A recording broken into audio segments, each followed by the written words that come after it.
All right, it's 6:30. I'm going to call to order the July 20th, 2026 Plan Commission meeting. All rise for the Pledge of Allegiance.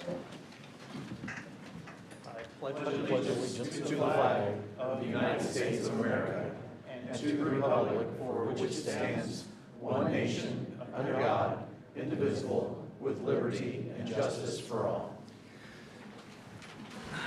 Mike, if you could do Yes. attendance roll call. Nikki Finelli, Present. Brad Johnson, Present. Craig Melton, Present. Jim Hurst, Present. Josh Fedor, Present. Kendrick Davis, Present. Nick Plopper, absent. Nick was in a car accident on the way here. He's okay, but Okay. he just texted and said he was in an accident a few minutes ago. Okay, thank you. Item number 3 on the docket is Planning and Building Department monthly report. That is able to be found online, the June monthly report. Moving on to item number 4, approval of Plan Commission meeting minutes from our June 15th meeting. We need a motion. So moved. It's been moved. Second. Tiebreaker there? Josh can have it. Okay. All right, all in favor say aye. Aye. Any opposed?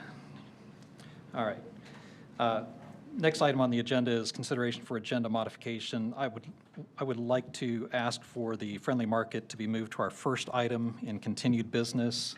So we have a continuance, discussion, consent agenda, and then it would be the next item right after that. So Is moved. anyone opposed? Second. All right, all in favor? Aye. That- All right, so we'll change the agenda for that. Continuance requests. The project is the 2026-14-DP. I would like to request that we grant them a continuance. I feel like they have done their due diligence. They're working on the reports and information that we have asked for. Just as a point of clarity is that next meeting would be their final option for having this project heard. They cannot ask for any more continuances after the next meeting. I think they're pretty close, but if we give them until the next meeting, I think that we would have what we need at that time and can make a decision at that time. So moved. And I would encourage the petitioner to, there's, as we all know, there's a tremendous amount of demonstration on this project, to try to meet with some of these neighbors and individuals and try to come to some sort of resolution. So Kendrick has made a motion to continue this to the next Plan Commission meeting. I'll second that. We have a motion and a second. All in favor say aye. Aye. Aye. Any opposed? Okay. I think there might be a misunderstanding out there. if you want. What's that? I think there might be a misunderstanding. Yeah, so this is not for the friendly market project, okay? If that's what you were thinking. Thank So you. sorry. So then, Got a lot of people to meet with, huh? yeah, please don't leave. So the first item on our agenda is a continuance request for another project, and that's what we were granting that request to the next monthly meeting. All right, consent agenda 2026-30-DP, Zionsville Lions Park, Great Lawn Pathways. Mike, do you have a report on that, or? They're just extending their walkway, pathway system into an adjoining parcel. Okay. It's been reviewed by TAC, and there was no comments. And it's just a report to Plan Commission that you have taken action on that That's right. minor development plan approval. Right, in accordance with our rules of procedure. Yes. Very good, thank you. All right.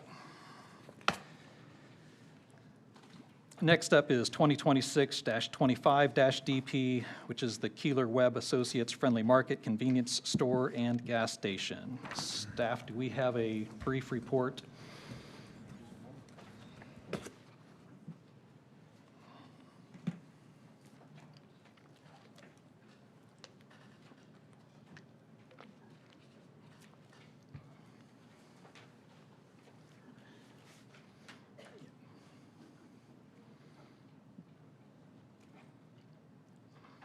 As mentioned, the petition before you for consideration is docket number 2026-25-DP, Friendly Market Convenience Store and Gas Station. For your reference and orientation on the screen is the location map. This is a development plan for a 5,646 square foot convenience store and gas station on Lot L of Section 7 of Holiday Farms. Convenience store and gas station excluding oil change service is identified as a permitted use within the central mixed-use block of the Holiday Farms PUD, which was adopted in 2018. Again, referring to the map that's on the screen, subject site is outlined and it's bordered on the east by Michigan Road, to the south by Rogers Parkway, to the west by Marketplace Drive, and to the north, other commercial lots that have been platted for Holiday Farms. To the east of the site, on the opposite side of Michigan Road, is the Interactive Academy. To the north of that, we have a townhome development. To the south of the site, again on the opposite side of Rogers Parkway, is a development of townhomes that is under construction. Then off to the west, we have a undeveloped parcel. North of that, the Legato Living Memory Care Facility, which was recently approved. And then to the west of those lots would be residential lots within Holiday Farms. The property is zoned planned unit development, the Holiday Farms PUD district. And again, it is within the central mixed-use block of the PUD. The petitioner proposes to construct the 5,646 square foot convenience store and gas station, which would include 8 pumps, an outdoor enclosed area for propane tanks, ice storage, and related materials, pedestrian access, landscaping, and site lighting. The development would have 4 points of vehicular access, 2 from Rogers Parkway. I've got the site plan up on the screen for you. The first and closest to Michigan Road would be a right-in only, coming at this location. Second would be a full access just a little bit further to the west. Third point of access would be off of Marketplace Drive. And then the fourth would be a connection to the commercial lots to the north of this site. This connection is common to other development parcels within Holiday Farms commercial section. The required pedestrian path along Marketplace Drive is provided and wraps around the southern side of the site along Rogers Parkway. A sidewalk connecting the convenience store to the surrounding park pathway is provided. On-site perimeter and greenbelt landscaping is also provided. The use of a gas station with 10 pumps was included in the traffic impact study, which was updated in 2021 for the commercial uses proposed within this section, Section 7. The proposed development proposes 8 pumps. The petitioner has provided a project narrative, which also includes a plan of operation. Included in the plan of operation is the statement that the hours of operation would be from 5 a.m. to 11 p.m. The petitioner did submit lighting information, including a photometric plan, but the proposed fixture for the perimeter and parking lot lighting is a different style than those which have been utilized by other developments within Holiday Farms. A quote-unquote acorn fixture is required to comply with this standard. The submitted lighting plans do show mounting heights in compliance with the Holiday Farm standards. The commission may consider the lighting review as a condition for approval of the development plan. The staff recommendation for the development, staff supports conditional approval of the submitted development plan subject to the following: the findings in the staff report and the staff recommendations, submitted findings of fact, submittal of revised compliant lighting fixture prior to the issuance of any permits, resolution of all items noted within the DPW comment letter, which is Exhibit 7 to the staff report, and substantial compliance with the submitted development plan drawings. I'll be glad to answer any questions you might have. Okay, before we ask Roger any questions, for the folks in the audience, we do have a room upstairs, an overflow room that's live streaming this meeting. If any of you would like to have a seat and be able to watch along, that is an option for you. Just wanted you to be aware of that. Seeing no one leaving, we'll ask for questions of Roger. Roger, you referenced a DPW letter, Exhibit 7, but I think that's Exhibit 8, isn't it? Oh, yes, you are correct. Okay, Yes. thank you. Okay, any other questions of Roger? All right, per our rules, petitioner has 10 minutes to present the project.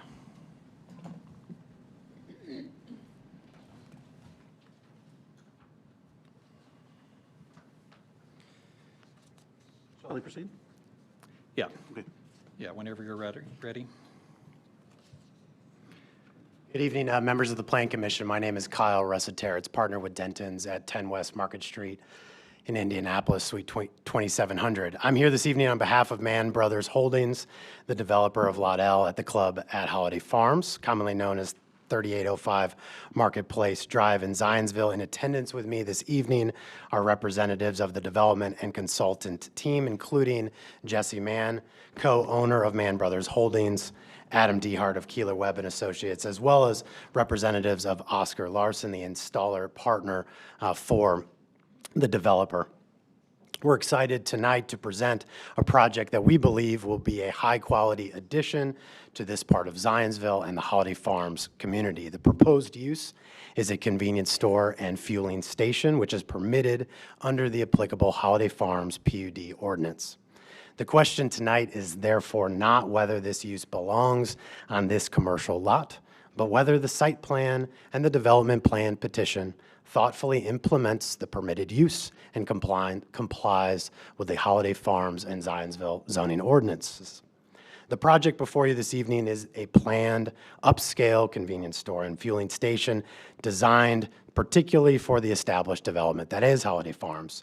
The improvements include a approximately 5,600 square foot convenience store and fueling station building, a fueling canopy, employee and customer parking, new curb cuts and sidewalks, stormwater infrastructure, site improvements and landscape buffer yards. And the project, as Roger offered, is on a 1.22 acre lot. Mann Brothers specifically identified this site for a variety of the reasons, particularly it being a commercial lot within an established planned development. Its access to Rogers Parkway and Marketplace Drive, utilities already being available on site or in the adjacent right-of-way, and the proposed use fitting within the commercial mixed-use framework already approved for this area. A major focus of this proposal in particular is the quality of the architecture, the landscape, and the lighting. The site is being designed to comply with the zoning design standards of Holiday Farms in Zionsville, and the plan includes, as I mentioned, all of those design requirements and development standards. And the landscaping in particular is intended to be a meaningful part of the project.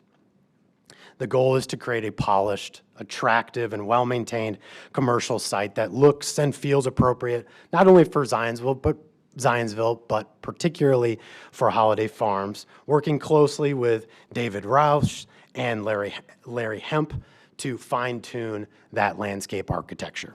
The project also has practical site design features that matter.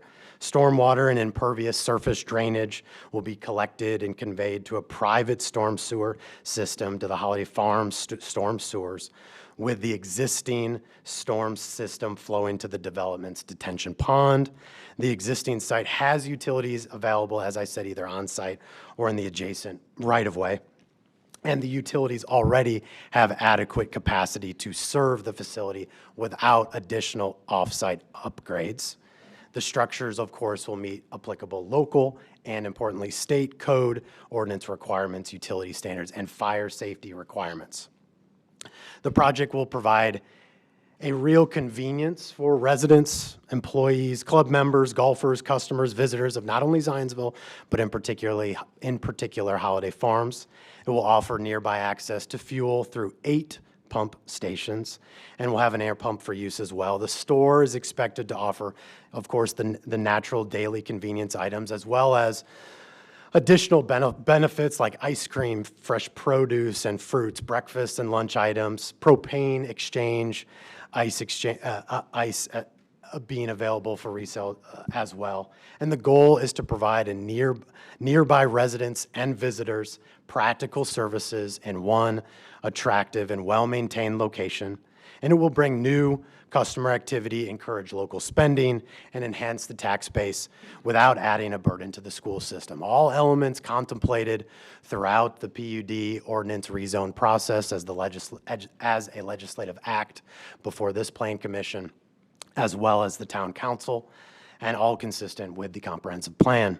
The planned hours of operation are 5 a.m. to 11 p.m., and lighting will be decreased by 50% during those off hours, which helps address concerns about unnecessary overnight activity while still supporting safety, visibility, and responsible site management. The facility will be staffed during operations, of course, important for neighbors and the public. A staffed facility means active daily oversight, customer service, site upkeep, and a consistent management presence.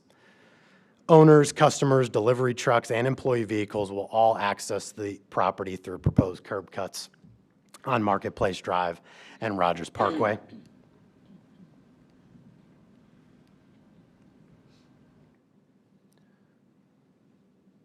For some historical context, this site, as was mentioned both by Roger and myself, was rezoned as a planned unit development, the Holiday Farms PUD, in 2018. That went, of course, as this Plan Commission is well familiar with, as recent PUDs have been approved through a public hearing process.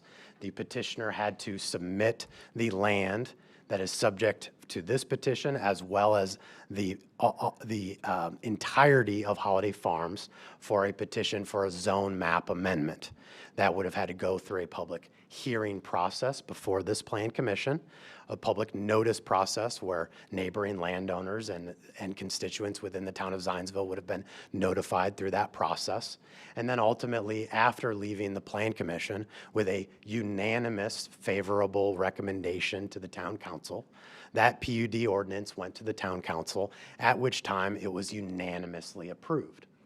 As part of that process, it established a variety of uses, the same uses that permit the single-family residences that many of the residents of the town of Zionsville who are here tonight live in. It permitted those uses. It permitted it permitted uses like a clubhouse and a golf course, of which many of the residents here use and enjoy on a daily basis, clubhouse and other amenity areas. Another feature of that PUD was a mixed-use commercial corridor. That mixed-use commercial corridor is along US 421, US Highway 421.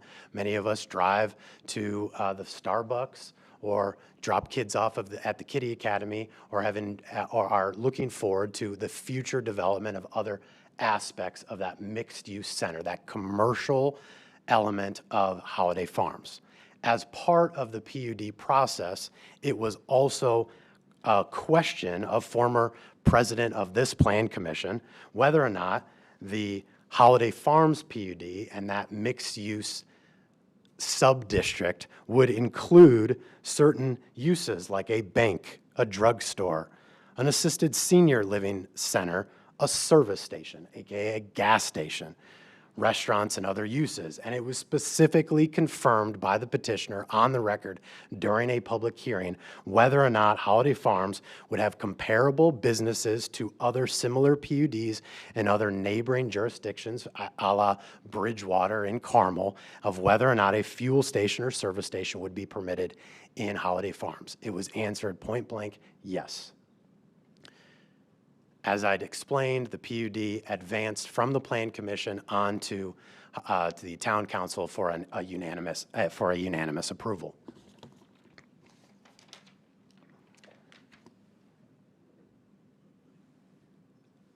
You see before you today visuals, and in your packet, of course, of the architectural elements. This is a beautiful, high-quality, architecturally designed convenience store. 1 minute. Thank you. Convenience store and fueling station, which I also provide a visual rendering of what the western side, what many of the residents here today will enjoy on the, by foot or by golf cart, entering the western side of the building. As a permitted use on a platted commercial lot, I asked the Plan Commission to consider the findings of fact, both submitted by the petitioner as well as staff. I ask for a conditional approval tonight based off of those findings of fact, and as submitted, a resolution of the items that Roger detailed for you and are detailed in the staff report. We would respectfully request your approval this evening, and this being consistent with those three findings of fact. And I look forward to any dialogue or questions that you have for me tonight after the opportunity for the public tonight. Thank you for your time. Thank you. Are there questions for the petitioner?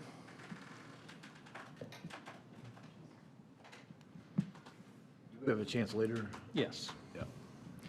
Yeah, just at this point, more clarity, information that he maybe missed that you would like to hear about. All right, the next step is to open a public hearing. Before we do that, the remonstrators have made a request for a 30-minute presentation by their they have a group of representatives that would like to present for about 30 minutes. I think that's generally in lieu of individuals presenting, person by person, house by house type of thing. So I'd like a motion to suspend the rules and to allow a 30-minute presentation by the representation of the remonstration. Motion. Second. All right, it's been moved and seconded. All in favor? Aye. Aye. Hearing no opposition, we will move forward with that. Just to be clear, we're still allowing other individuals to come up for their 3 minutes, correct? We will. Okay. And I'll just speak to that now. The Plan Commission rules do specifically state that for folks to not be overly repetitive. So if the presentation, the 30-minute presentation covers a matter, coming up and saying the same thing to us does not help, and we just don't want to have those types of conversations. If you want to come up and say you support it briefly, that's fine, but if there's a new point that you want to make, definitely do that. So we're trying to kind of cover all the bases. So I think the request was for Bradley Davis to start, and then Rachel Walker, and then Jenny Jenkins. Is anyone in the audience confirming that? Okay. So we're going the order that was requested. Again, Bradley Davis, Rachel Walker, then Jenny Jenkins, Becky Cash, Patricia Leone, Dr. Shack, and Dr. Pabla, and then lastly, Corey Geiger. And I just have a point of clarity real quick. Yep. Per the box that we have to consider this evening, we are not allowed to consider the use, correct? Because it is already zoned. It is a permitted use. Yeah. So legally, we are not allowed to vote based on it being used as a gas station in this location, correct? Yeah, that is what our attorney is, yeah. Okay. Yep. So what are we voting on tonight? Just as a point of clarity to make sure that everybody understands like what we are actually voting on tonight, because use isn't it, so. I'll ask Dan to add to this if he wants to, but generally speaking, a development plan approval process is looking at a couple of things, the comprehensive plan and development standards. It's meant to be a ministerial process, meaning that if you check the boxes, we have to, by statute, permit that project to go forward. And do they check all of those boxes at the moment? According to our staff and their staff report, yes. Okay. Yeah. Okay. So just saying the quiet part out loud, we are pretty much, our hands are tied with this, with that. Sit down. Just a point of clarity, you mentioned that there would be comments after the 30 minutes. those won't be from individuals who are represented? Well, we're going to start off with the 30-minute presentation to hear their presentation. Correct. We've suspended the rules and are going to allow that. And then after that, I will see if we have a sign-up sheet, and if somebody has something truly new to present, we're going to invite them up to give their 3-minute maximum. Those would be unrepresented individuals, though, correct? Correct. Thank you. Well, and we don't know, we can't really tell if they're represented or unrepresented. Well, okay. Dan, do you want to weigh in on that at all? I mean, the reality is, Hard for us to know. the reality is we're going to let people speak. You may know, but we don't know. But for the audience's sake, I mean, we really do have a very narrow band of what we can and cannot do in a development plan approval process. And it's unfortunate in some ways. Our state statutes allow development plan approval processes to be held at a public hearing. And unfortunately, I shouldn't say unfortunately, Zionsville has decided to allow the development plan public hearing process.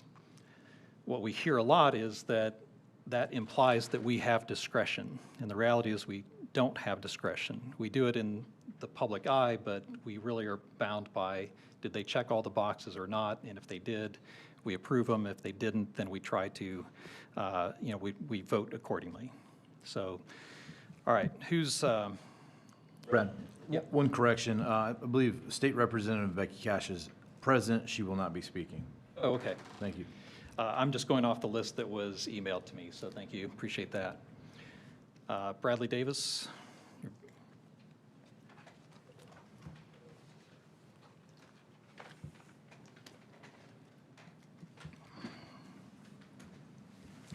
Good evening. My name is Bradley Davis with the Gibson Legal Group. I represent and am speaking on behalf of the Zionsville Healthy Neighborhood Alliance, which is founded by a group of residents in the Holiday Farms neighborhood.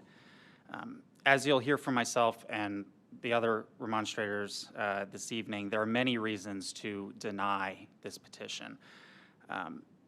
And those reasons have a strong basis in the law. As the Commission is aware, Zionsville Ordinance 194.125 has 3 requirements for the approval of a development plan. First, the plan must be consistent with the purpose and intent of the comprehensive plan. Second, it must satisfy the development requirements of the PUD. And third, it must otherwise comply with zoning requirements and development standards. Now, the Alliance's grievances against this particular proposal largely fit within the first 2 requirements. Now, we do dispute that this proposed gas station does fall within the permitted uses for the central mixed-use block in the Holiday Farms district. The 2023 amendment to the PUD removed gas stations as a permitted use from the central mixed-use block. And the 2023 amendment goes further to state that to the extent that there's any disagreement or conflict between the 2018 and the 2023 versions of the PUD, the 2023 version is ultimately what controls. And so I'd just like to make clear that we still dispute that this gas station is a permitted use in the central mixed use block under the current amended PUD. But moreover, the proposed development is also inconsistent with the purpose and intent of both the comprehensive plan and the PUD. First and foremost, as we'll hear from some of the environmental experts this evening, the development fails to protect the ecologically important area of Eagle Creek. The site upon which this gas station will sit is within the watershed that provides much of the drinking water to central Indiana. And unfortunately, it is a matter of when, not if, the underground storage tanks for this gas station do leak into the groundwater, because these tanks do degrade over time, and once they do, that leakage will effectively poison much of the drinking water in central Indiana. And additionally, the developers and owners of this site do have a history of violations relating to their underground storage tanks at other gas stations that they have developed and own. And so approving this proposed development would fail to protect what the citizens of Zionsville have expressed near universal support to protect. And for that reason, this proposed development should be denied. Unfortunately, that is not the only grave public safety concern that this proposed development could potentially put on the community. The vapors that this gas station will introduce to the area contain benzene, which is a known human carcinogen for which there is no safe level of exposure. And the proximity of this proposed site to Kitty Academy and Interactive Academy, as well as the broader Holiday Farms neighborhood, will directly impact both children and other residents of this community. And frankly, the health risks involved with having a gas station at this location does not comply with the public safety goals of the comprehensive plan and the PUD. And we'll hear further thoughts from, again, some of those environmental experts and from Dr. Pabla as to exactly what prolonged exposure and these risks are to the residents. There are also two other reasons that the Commission should deny the petition. First, the increased traffic that this gas station will bring will make the area less pedestrian friendly. And as the PUD explains, this section of the community was built with the goal of being walkable and allowing residents to enjoy the community's natural surroundings. And the increased traffic that this gas station will bring will directly inhibit that goal. And also, the gas station, as can be seen in the example of the BP station, I believe less than a mile north of the proposed site here, increases the risk of crime, particularly violent crime, in the community, and also will lower property values of the surrounding homes.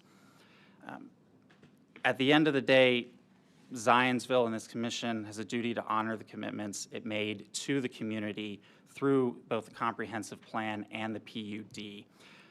For all the reasons that I've briefly touched on so far and that the other remonstrators will describe in detail tonight, the development in this plan simply does not consider those commitments. We respectfully ask that the commission step in, consider those commitments, and ultimately deny the petition. If you have any questions, I'm happy to answer those at this time. Do we have any questions for Mr. Davis? We may have some at the end.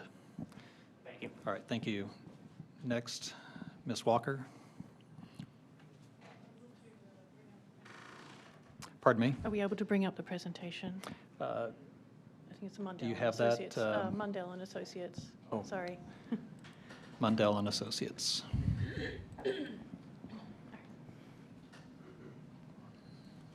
I have paused the clock while we're getting this.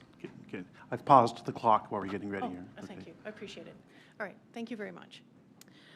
Good evening. My name is Dr. Rachel Walker. I am Principal Geologist at Mundell and Associates, an environmental consulting firm located in Indianapolis. Mundell has prepared a risk assessment of the proposed gas station at the request of the Holiday Farms Community Group. Mundell has investigated and cleaned up multiple gas stations across its 30-year history, and I applied some of that experience to our assessment of risks associated with this gas station project. The first of those are air pollution risks. Benzene, toluene, ethylbenzene, and xylene, known as BTEX, are in gasoline, pose human health risks, and the main exposure route is by inhalation of the vapors. Those vapors are generated at gas stations during normal operations, including vehicle fueling and tanker unloading. In addition, a Columbia University study recently found that tank vent pipes emit 10 times more emissions than the estimates that were used for calculating setbacks, which determine how closely things like schools or parks can be located to gas stations. Ambient exposure to BTEX is known to cause problems with bronchitis and asthma, particularly in the elderly. Recent studies showed that living within 250 meters or 820 feet from a fuel station is associated with increased risks of childhood leukemia. And additional studies showed that living within the vicinity of gas station and it being exposed to ambient BTEX vapors can increase the overall rate of cancers in the general population. Next slide. The other risk comes from spills. Spills are always a risk at gas stations, particularly how long they operate for, and particularly associated with tankers.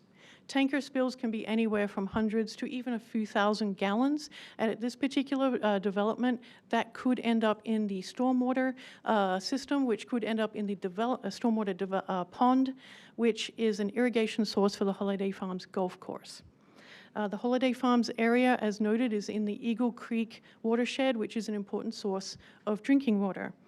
In addition, you can have leaks from the underground storage tanks and the pipes, and this can create a plume of BTEX under the ground, which in this area is likely to flow towards the south-southwest, which could be under the newly constructed townhomes or under construction townhomes, and into the Holiday Farms residents. And the main risk from a groundwater plume like this is, again, vapors coming off that plume and potentially invading the houses. Next slide. This is a map of the area. The gas station is located with a star in the middle of that orange circle. That orange circle shows you what 820 feet is with reference to the leukemia study. That encompasses the academy to the east, houses to the west, and the new townhomes to the south. In addition, with the pond, if you had a release that made it into the pond and the irrigation system was not shut off fast enough, you could irrigate the golf course with impacted water, which would damage the course and further spread vapors throughout the neighborhood. The pond has an overflow outlet that appears to connect to Cox Creek. Again, if you had the right conditions, you could have impacted water leaving that pond and entering Cox Creek. Groundwater flow is represented on this map with the dashed orange arrow heading towards the south-southwest. If you had a leak from the underground storage tanks, that could create a plume that would head south under the in-construction townhomes and potentially into the Holiday Farms neighborhood. Again, that is causing a potential vapor intrusion concern for those residences. Next. Indiana currently has a very poor compliance record for underground storage tank systems, which includes gas stations. This is a mid-year 2026 EPA report based on IDEM reported inspections of underground storage systems. You can see highlighted in red, Indiana's percentages are very poor for things like spill prevention requirement, release detection requirements, operator training requirements. We are one of the poorest performing states in the Midwest for compliance with these requirements. That is a concern because gas stations are meant to be in place for 30-odd years. And so that really poses a hazard for long-term good management of this underground storage tank system in this sensitive area. There have been 179 underground storage tank systems in Boone County, including gas stations, and 74 of them have had confirmed leaks. The map indicates in blue, and I think if you tap your button, blue is the location of the UST systems that have not had a leak, and the black and white ones are the ones that have had a documented leak. Modern regulations do reduce the likelihood of an underground storage tank leak, but they do not and cannot eliminate them completely. Given that gas stations are going to be in place for decades, the longer a station is in place, the more chance of a spill to the surface from particularly tanker operations or car refueling, and as equipment ages and potentially fails, the likelihood of a leak from a tank, underground tank. Mundell recommends that environmental due diligence be included with this if possible, that addresses these concerns so that it protects the health, human health and environment of Zionsville. Thank you. Thank you. Mike, just after each presenter, maybe we give an update on time just so they know that they're pacing themselves to what they expect. All right. So, Ms. Jenkins is next. Hello. My name is Jenny Jenkins, and I'm also a Zionsville resident, but tonight I'm speaking on behalf of the Hoosier Environmental Council, for which I work. I also live within a few miles of the proposed project. Tonight, I want to make one point clear. A stormwater drain never is the end of the story for water. Pollution from this gas station will enter a connected water system extending far beyond this 1.2-acre parcel.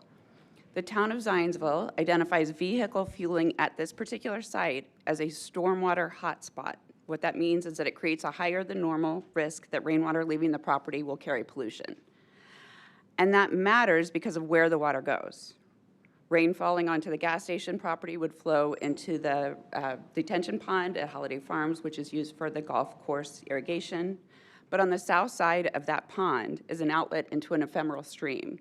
An ephemeral stream is something, a channel that carries water under most wet conditions. But that ephemeral stream then connects with Cox Creek, as was described before. Cox Creek flows into Eagle Creek, which continues downstream to the reservoir. So the potential route is really easy to picture. We go from the gas station into the irrigation pond, then into the ephemeral stream, which connects to Cox Creek, into Eagle Creek, and then into Eagle Creek Reservoir, which happens to be the main drinking water source for Zionsville, Indianapolis, and other central Indiana communities. So the concern is not limited to one major accident or underground leak, which would obviously be a problem, but day-to-day routine fueling leaves nozzle drips, overfills, leaking vehicle fuels, and petroleum residue on the pavement. Rain repeatedly washes those pollutants into the connected water system. Long-term effects of daily leaks include petroleum byproducts binding into mud and organic matter in the local waterways, which are released every time it rains or when they're disturbed. Minor leaks also reach groundwater, which will expose rural Zionsville residents with wells, like myself, to carcinogens like benzene. These same waters also support wildlife. Petroleum-contaminated runoff will harm aquatic insects, fish, amphibians, plants, birds, mammals, as well as our domesticated pets that drink from or feed in these waters. The town staff recommends an extremely precise condition requiring an acorn-style light fixture before permits are issued.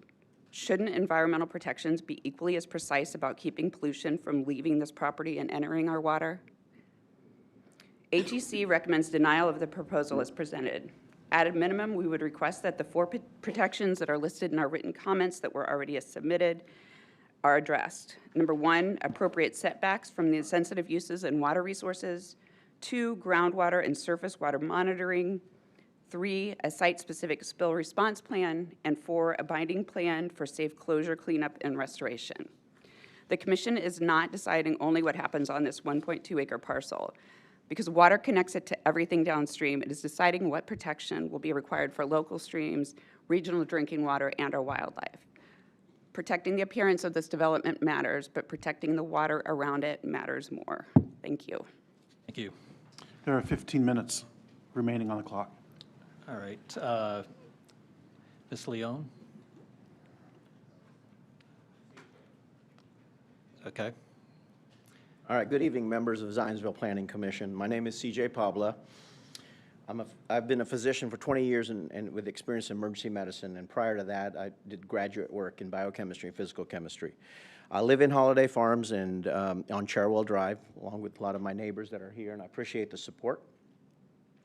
Now, I also operate a medical practice in Carmel, and we conduct organic toxin testing through the urine, and we have patients that come in and we can detect metabolites of organic toxins, so we know that these things exist.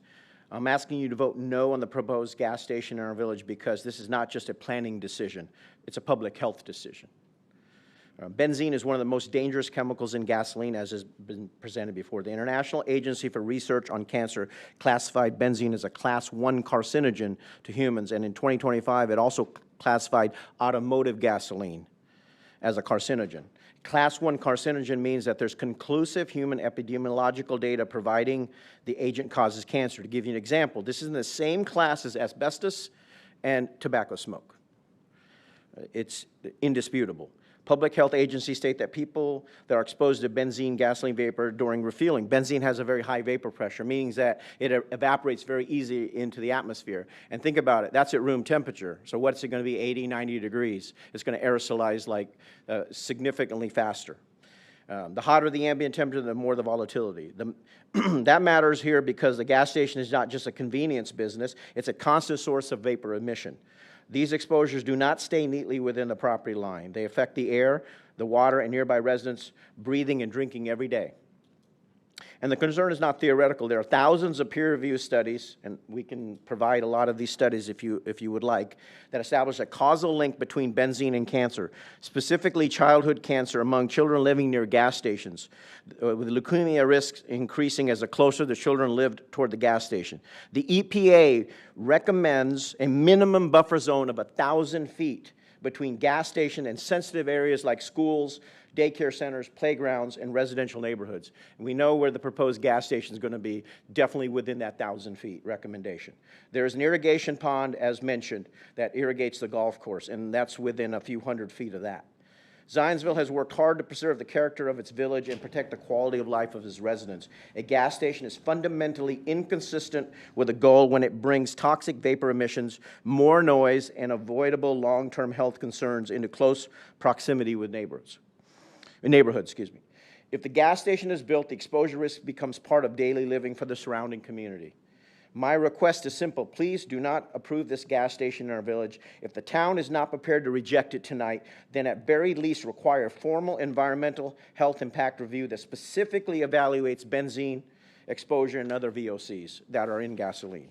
A gas station can be built elsewhere. A health of neighborly families cannot be restored once the risk is accepted. Please put the health, safety, and future of Zionsville residents first. Thank you for your time and your service to our community. Thank you. 12 minutes on the clock remaining. Any questions? We'll circle back to that, Okay. ask you back up if we do. Yes. Please state your name. My name is Greg Strick. I'm a resident of Holiday Farms on Dartmoor Way. I want to follow on both the environmental study, the report by the physician, that while I originally am not from Zionsville, I've been here for 6 years, I lived in another state where the control over vapors, benzene vapors, were far more rigorous than the state of Indiana, and we've observed the kinds of performance that residents have received in the state of Indiana with regard to vapors. I myself am a documented case of that risk. 6 years ago, I woke up in the morning, was transported to ER, and I was diagnosed with a malignant kidney tumor. Now, that's not leukemia, but this benzene travels through the body, and the body tries to eliminate it. In many cases, it doesn't eliminate it, and so it continues to harbor and develop a tumor. Mine was a kidney tumor. Fortunately, I was very lucky to find a physician and a staff at IU, Simon Cancer Center, and so I am, right now I'm stable. But I do not underestimate the risk to this community, to children, to the elderly, to anyone who is in the proximity. And I did not work in the petroleum industry. I'm a documented case of secondhand benzene vapor. Second, while I'm not a microbiological expert, I am a doctor of linguistics. And I want to call your attention to the PUD in 2018, which stated that the permitted use in the use table was for an automobile service station, gasoline station, service station. Not a generic one, but an automobile one. And an automobile is SUVs, sedans, convertibles, those kinds of things, not trucks. So should this be permitted, and I plead with you not to, for all of the reasons that we have heard, that somehow you're going to have to eliminate trucks from going in there to be gassed. They are not permitted. The other thing that is important to note is that in 2018, had there been a resident body in Holiday Farms, they would have rejected, they would have opposed, and there would not have been an approval.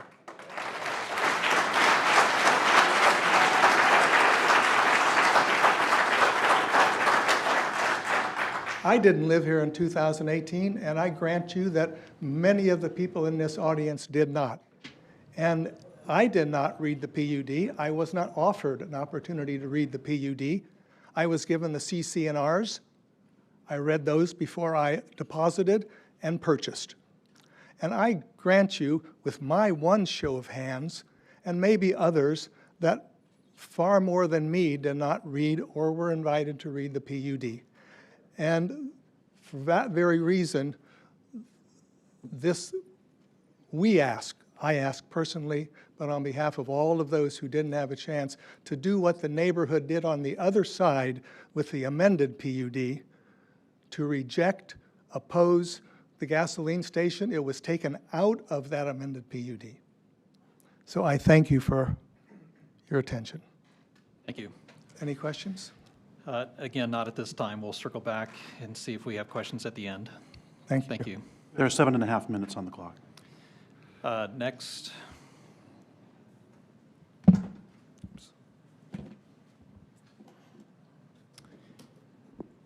My name is Corey Geyer. I'm with the Zionsville Healthy Neighborhood Alliance, also a resident of Holiday Farms. Guys, really thank you for your time. I know you guys put a lot of time into this. We really appreciate it. It's a very important topic for all of us. It really means a lot. It's really going to impact thousands of families, as you guys have heard tonight, so very important decision. I'm just curious. Greg asked a question. I want to ask another question for everyone. How many of those in the room or Plan Commission have actually had someone that has experienced cancer? Keep your hands up. If we ask that we not address the audience. You need to address the Plan Commission. Thank you. Thank you. It's part of our rules. Thank you. Yeah, appreciate it. Thank you. So let me say this. You've heard from experts tonight on all the environmental risks, all the health risks. I think we should actually hear from Jesse Mann. You know, I think he's here in the room, and so his own pumps. I think we shared a picture. I don't know if you're able to pull it up, Roger. Thank you. We shared a picture of taken yesterday from Jesse's his newest gas station in Whitestown that has a very stark warning label on it, and this is from Jesse Mann, the petitioner himself. Or I want to just ask you to keep your presentation specific to this project. We really can't hash out what's good or bad at another location if that's where you're going. Thank you. Thank you. Thank you. Well, these are the plan warning labels that are expected to go on this petition site. And there is, on this label, it will say, long-term exposure to vapors has caused cancer in laboratory animals. And it further says, to avoid prolonged breathing of vapors. This is not our language. It's Jesse Mann and the industry's own language that they're going to put on their gas pumps. You heard from many others that this site sits within 100 feet of homes. There's 3 schools full of children and a brand-new senior care facility that just went in. And it all sits inside the Eagle Creek watershed, as many have shared, directly downhill from a drain. It's important to note that this specific site, Hankey's own marketing promises boutiques, restaurants, and a walkable village. It's interesting that the petitioner's attorney brought up history, so let's actually talk a little bit about history. Back in 2020, Steve Hankey said in his own promotional video for this exact site, the Holiday family who purchased this property in the early 1900s, the actual house is back during Abraham Lincoln when he was president, they were very conservation-minded. Tremendous stewardship for the land.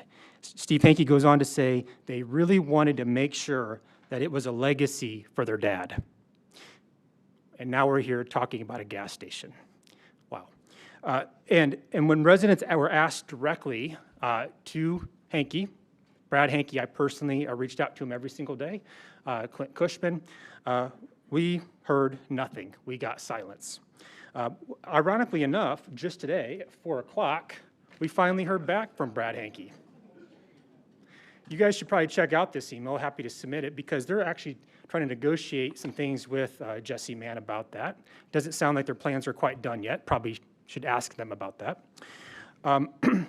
We also, one other thing is back on the June 15th meeting, 12 of us, right after the meeting, had a conversation with Jesse Mann. And it sounds like Brad Hankey was very misleading to Jesse Mann. In his own terms with his own attorney, he said that we were very excited to actually have this gas station, believe it or not, and that we're all going to welcome it. It's interesting that the attorney put up a nice-looking picture of the west side. One thing that we're never going to see when there's a 100% boycott to the gas station. We got silence when we were reaching out to the Hankeys, when we reached out to Mayor Stair. We were told, that in writing, on record tonight, that we wanted to let everyone know that they know exactly what approval means. The health risk, the water risk, the environmental risk, the broken promise. We've asked dozens of times to meet with us. Again, they've gone quiet. And tonight, this commission has the opportunity to decide whether that silence gets rewarded. And, we're not just doing this for us. Yes, we want this gas station stopped, but we're not stopping here. We're working with Councilman Brad Burke to get a setback that should have been done a long time ago, a setback that all neighboring municipalities, Carmel, Greenwood, Kokomo, Brownsburg, all did to protect its citizens. And we're even working with state representatives to possibly look at a statewide setback ordinance. But it starts here, it starts tonight, and members of this Planning Commission, this gas station, as you heard, represents clear and present danger. There is clear Indiana code that says you cannot approve based upon that. And you do have the legal authority to stop this. For the health and safety of thousands of families that this is going to impact, please, please exercise that legal authority tonight.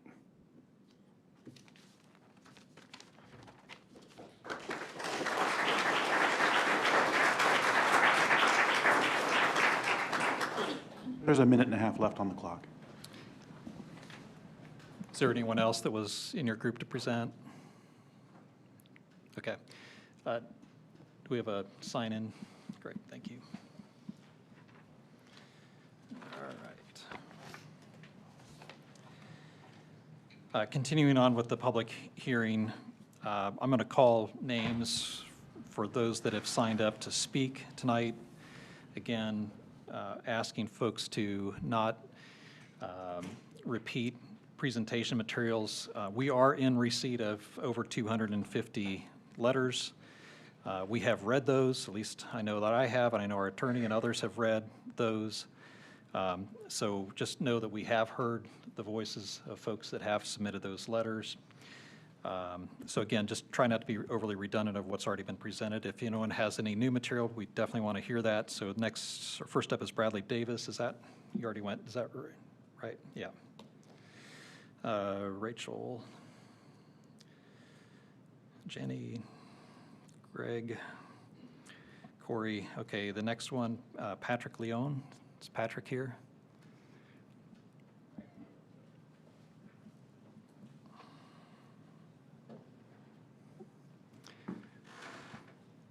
That won't take long. My name is Patrick Leone. I live in Holiday Farms. I'm on Cherwell, so I am 120 feet away from where the gas station's going. And I think that, Jesse, you probably have a lot of people after you, and I'm a business owner too, and I don't think that's very fair. Yeah, you have to address us, sorry. All right. Well, you can tell Jesse what I'm saying then. I'm sorry. I just want to be respectful. He will hear you. Just address us, please. Yes. Thank you. I'll speak this way. Thank you. You know what I'm saying, though. Thank you. So basically what happened here is this. And I'm not going to say there was trickery involved. I'm not going to cast any blame, but Zionsville is a small town and it's growing rapidly. It's still, the law has not kept up with the growth. So this could not have happened in Carmel. It could not have happened in Westfield. It couldn't have happened in most metropolitan areas. Why? Because they all have a setback of 500 feet from where residents live and where gas stations are. So the developer, knowing that Zionsville only had a 50-foot, said, oh, well, I can sell a gas station on this lot, and then 50 feet away, I can sell $400,000 lots, and all I have to do is make sure no one knows about it. Did anyone, I'm not gonna ask them, but you guys, you know I'm talking to you. So basically, why are we gonna be punished by either the outdated law or when none of us were here in 2018? I mean, I don't want it to become a thing where it's like, don't confuse with facts, my mind's made up, we're doing this.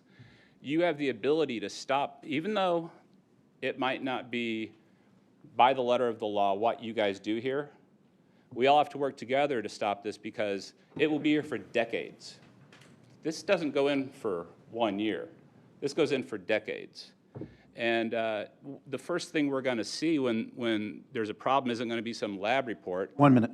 It'll be dead fish in the retention pond that's 50 feet down the hill from the gas station. That retention pond, I've walked it with Rachel at Mandel Associates. We walked the entire ravine, the tributary to Cox Creek, the entire way down to Little Eagle Creek and ultimately into Eagle Creek. We walked it. And you can't make it up. The retention pond that's 50 feet downhill from the gas station, so even if there isn't a spill, just by the groundwater coming down, it's stocked with fish. And the first thing you're going to notice are dead fish floating in that pond.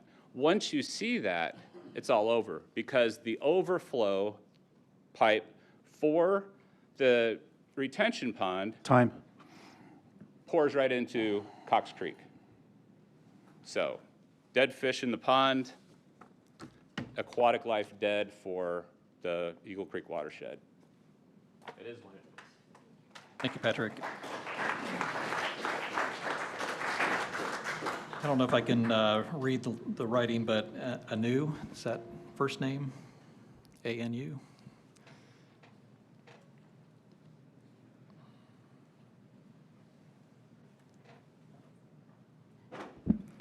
Respected members of the Town Council, friends and neighbors who I cannot address.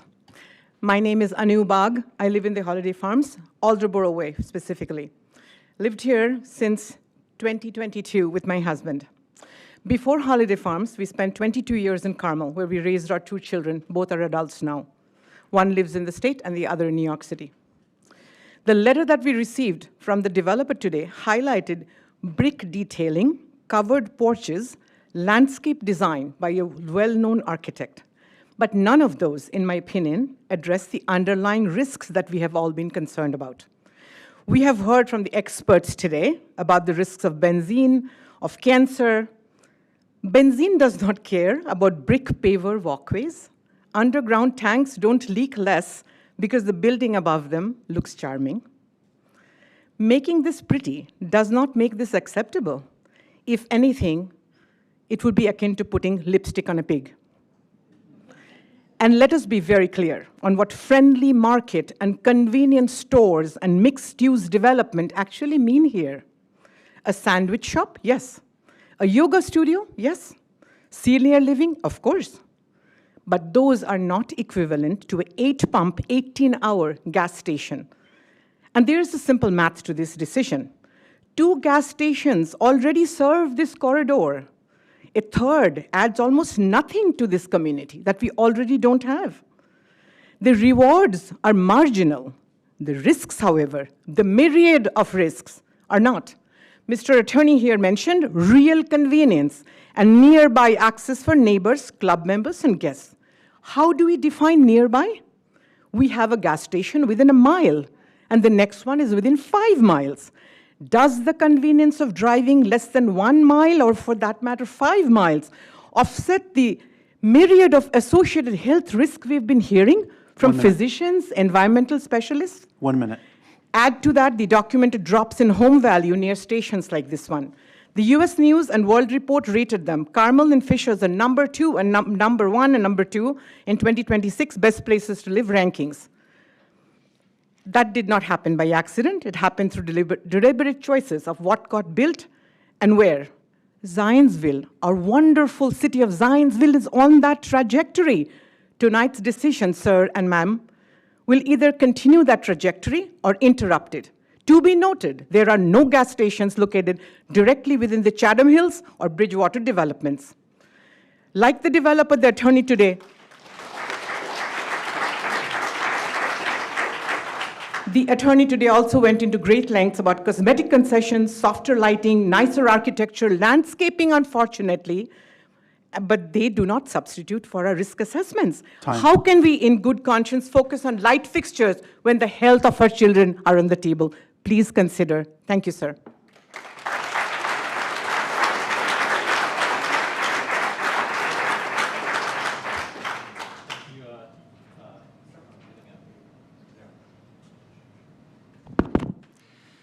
Zach Wilkinson is next. Oh, okay. No worries, thank you. Brenda, maybe, Chambers?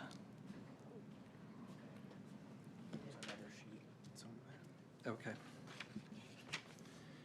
It may be Brandon, I can't read this, Chambers. Okay, no worries. Andrew Seats, same, okay. CJ, Pablo, you already did, yep, thank you. Corey is already gone. Terry Jenkins, John Nestor.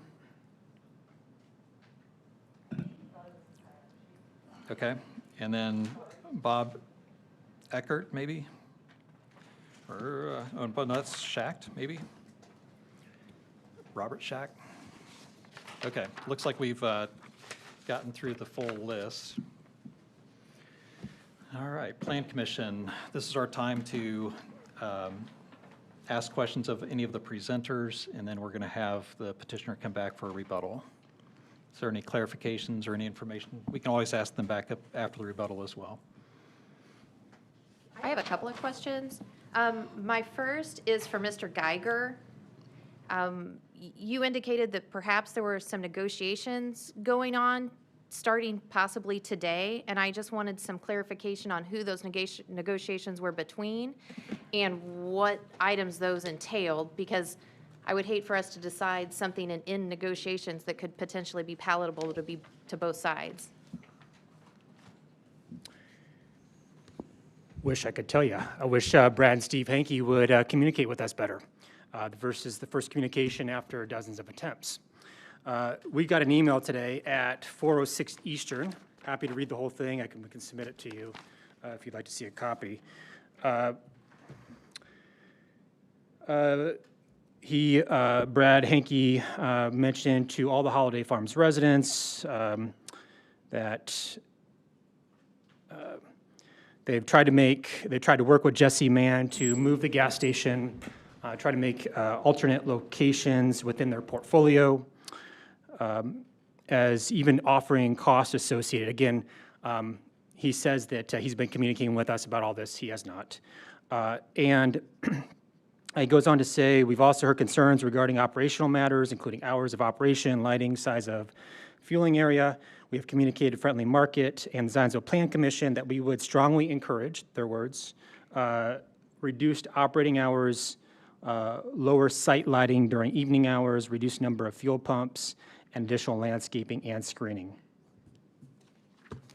Thank you. One additional comment you made was that Brad Burke was working on a setback change possibly, and I'm just curious if there was more elaboration to what you're speaking to there. Yeah, he said he's doing research with different municipalities. I believe he's contacted, I don't know about you, Mr. Taylor, but John Oberlander as well. We've helped draft, just a very draft ordinance that he would have to research and everything else. He's indicated that he's talked with other council members as well as Mayor Stair about that. we will be asking for a 1,000-foot setback. And again, we understand retroactivity. Again, we're strongly making the point about the conflict interest clause that was in the 2023 PUD.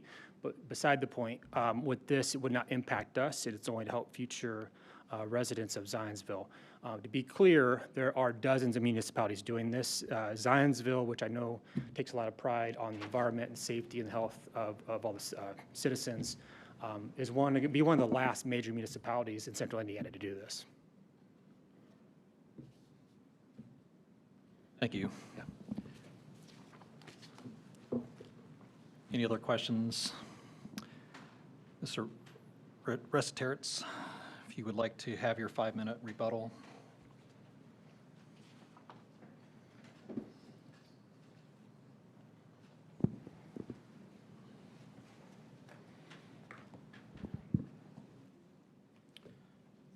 Thank you, Plan Commission.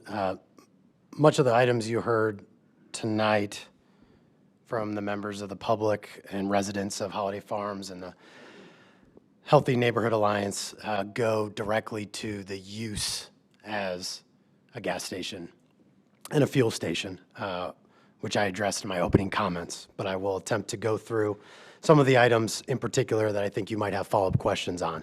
2023 amendment for the east side of 421, the Century PUD.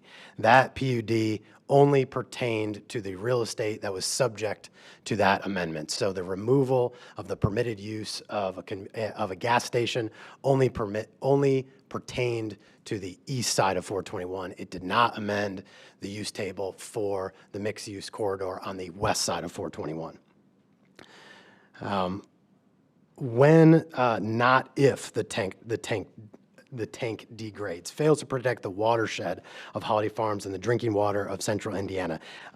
You heard lots of terms and phrases with respect to the overall safety here. And I think that many of these claims fail to recognize the technological advances that actually Dr. Walker acknowledged, and I appreciate those acknowledgments that of modern regulations reducing the environmental impacts, particularly of underground storage tanks, double wall underground fuel storage tanks, double wall underground fuel piping, continuous electronic leak detection and monitoring, spill contaminant systems at fuel delivery points, automatic overfill prevention devices, emergency shutoff systems, routine inspection, testing, and preventative maintenance, all elements that go into a modern day fuel station, all elements that would have not gone into the installation and procurement and operation of fuel stations in many decades ago, many of which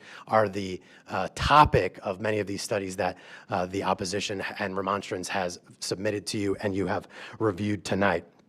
I'll call to your attention, I should say, I could call to your attention studies that would counter many of the elements with respect to the use. But what that will fundamentally call into question is we have a timing component.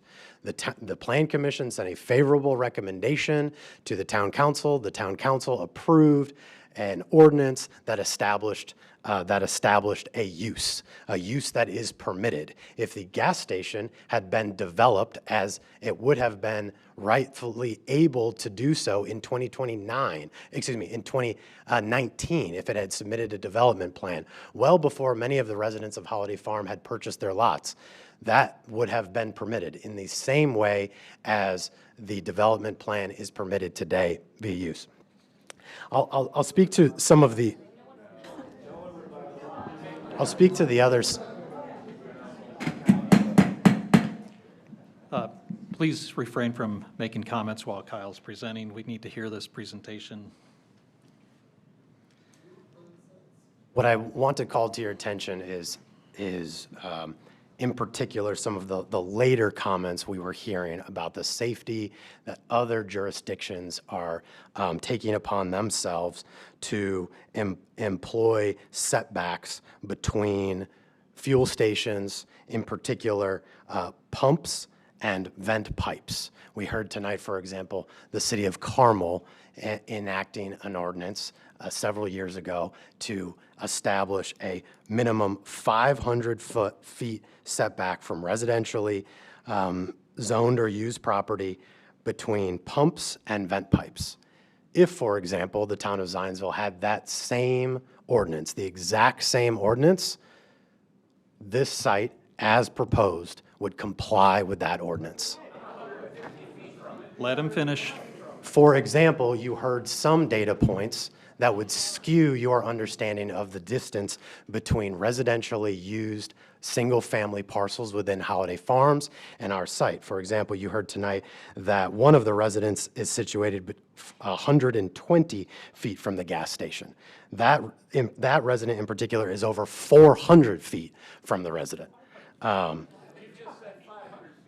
So from their property line to our property line is over 400 feet. Tonight you heard on the record that they were only 120 feet.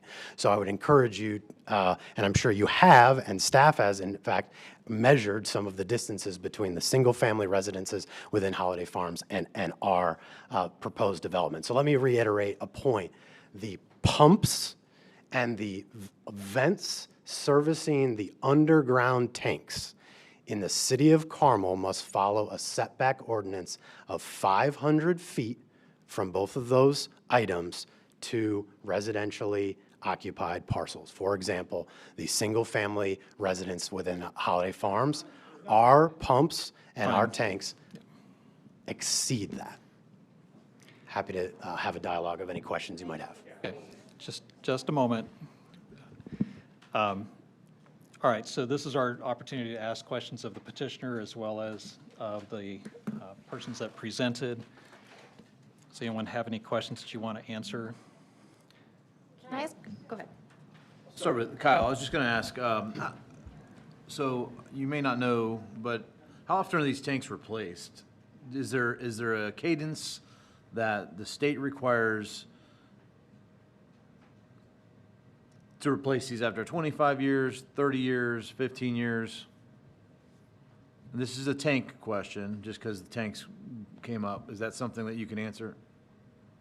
So given the advancements in the technology, with the double wall fiberglass technology installed for underground storage tanks that would be installed on this site in particular. Of course, I can't speak to every gas station, but in this site in particular, it has a lifetime warranty on those gas tanks. So that's simply a.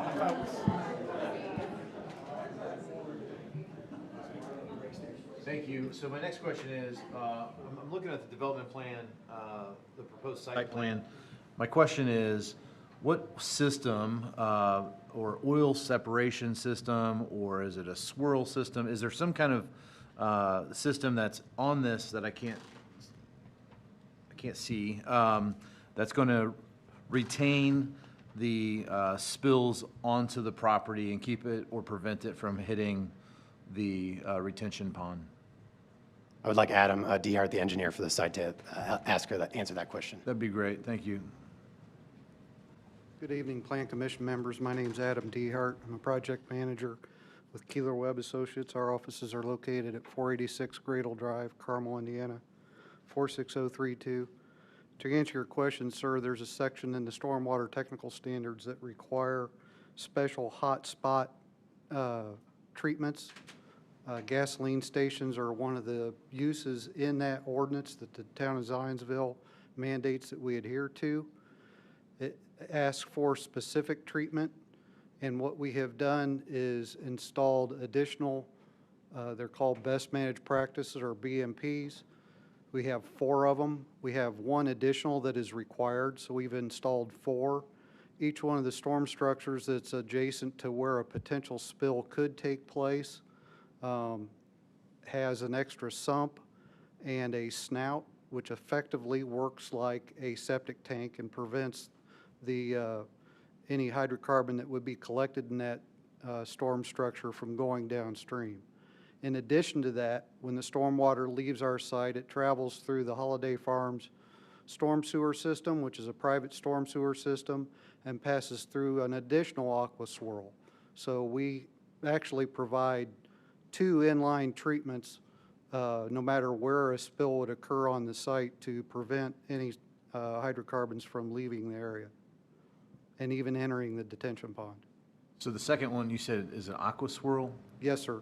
And that is off of your site? It's located over closer to the detention pond where all the storm sewer is collected and runs through that aqua swirl before it goes into the detention pond. But our intent and design is to collect any spill that's on site, and those sumps and snouts have been oversized in the event that there would be a spill.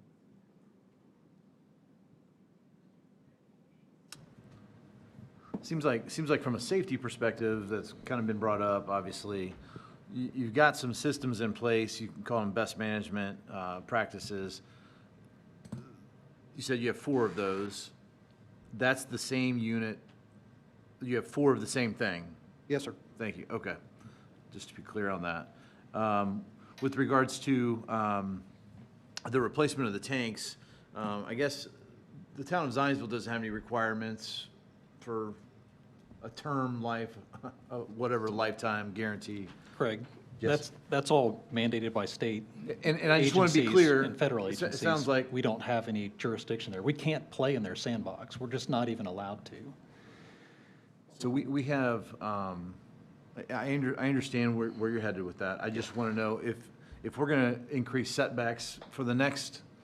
We can do that. Well, and I guess same goes with, we can be a little bit more restraint. Yeah, as far as the tank, regulating the tanks, I don't think my understanding from the research that I've done is that those agencies that oversee that, monitor those, specify, we can't have regulations locally that impact or change that. It can't be stricter. Now, setbacks. Can be stricter than the state, right? We cannot be stricter than the state. There are some state agencies that let you kind of fill in voids where their regulations are silent, or even some agencies that let you be stricter than their standards. But the EPA, IDEM, State Chemist Office, if that's a thing still, they have resoundingly said, don't play in our sandbox.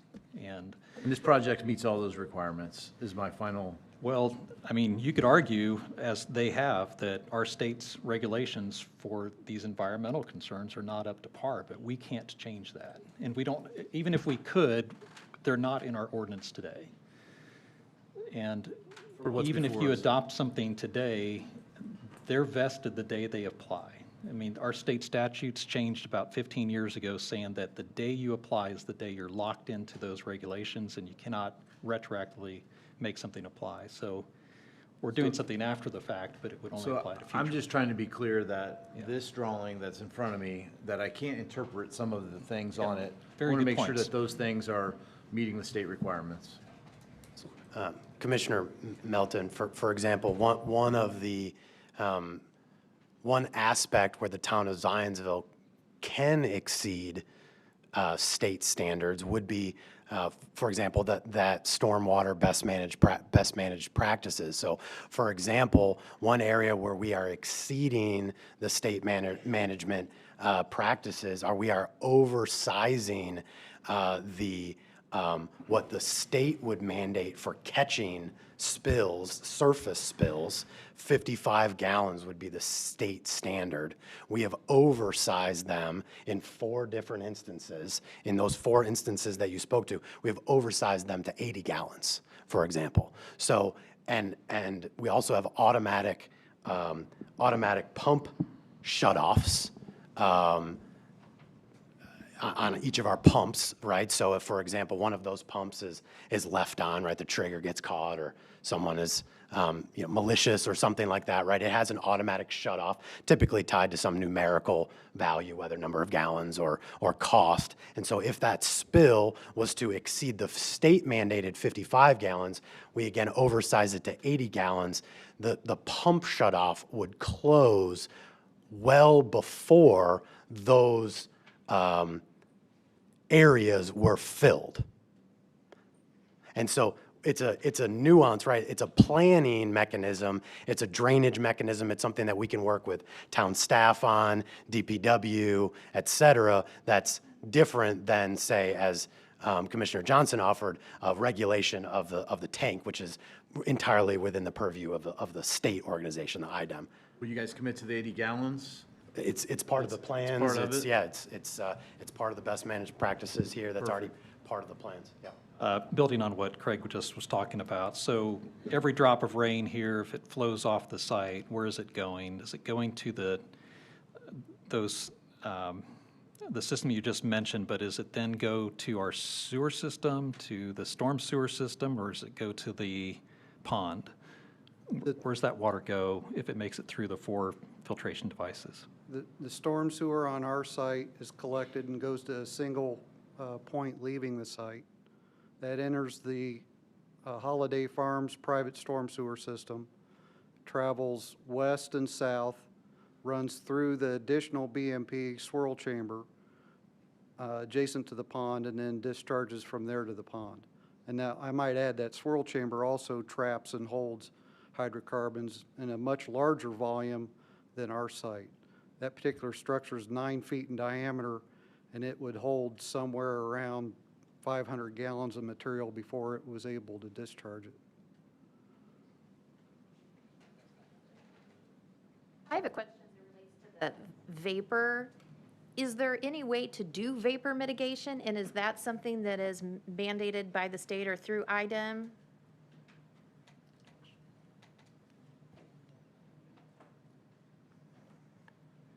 We'll bring up the tank installer who can speak to that. Thank you. Jamie Dobbin, Oscar Larson Company. We're located in Indianapolis. We build and service the gas stations. So what was the question again? It just relates to vapor mitigation. If it's possible to mitigate the vapors, and if that is regulated by the state, or if that's something that you internally regulate. I'm just trying to figure out if that's something that can be done, how it's done, and Yeah, it's all regulated by the state, and honestly, they changed that probably 10 years ago, where it used to have stage 2 vapor recovery. What that meant was in the dispenser would actually have a motor that would suck out the vapor. They saw that there was no impact or really reduction in vapors. So what they do is we have stage 1, where your vent line, it has a vent cap where it collects that vapor from. And it also, when the driver delivers fuel, you have CARB approved, which is California, a California regulation, I don't know the thing, but yeah, when the driver is dropping, it's pulling those vapors and then going back into the truck. So. And you said the state does mandate that, correct? They don't. They I mean, do it's not. either Okay. stage 1 or stage 2, Okay. and everything is stage 1. There's only one state, I think New Jersey still has stage 2. Every other state has gone to stage 1. Thank you. Other questions? Kedrick, you're a firefighter. So what's the response to spills, larger spills? Do we have a response team for that? In the time that I've done it, we've not responded to any spills. As far as a large spill, you know, obviously it would be a hazmat, hazardous materials, you know, response, of which. We have that capability here in the town, is that correct? To a certain extent, yes. Where he is describing the automatic shutoff, the facility is already set to contain that. You know, should that go, you know, disperse outwards, yeah, the Zionsville Fire Department has the capacity to respond to that incident. If it is beyond that capacity, like anything else, you know, there are other jurisdictions that will respond accordingly. Obviously, IDEM will respond as well, so. Thank you. All right, Kyle, one additional question. You said that the property line to property line, even though this distance is potentially in dispute, you indicated it's 400 feet from property line to property line. Where is it to the vent? Do you know on that on the property where the vent is located? The closest residential, single-family residential is just over 500 feet From the vent? from the vent. But do you know where the vent would be located on the on your property, on this property? Approximately where the tanks are. Okay. The specific location will Okay. be determined upon Okay. installation.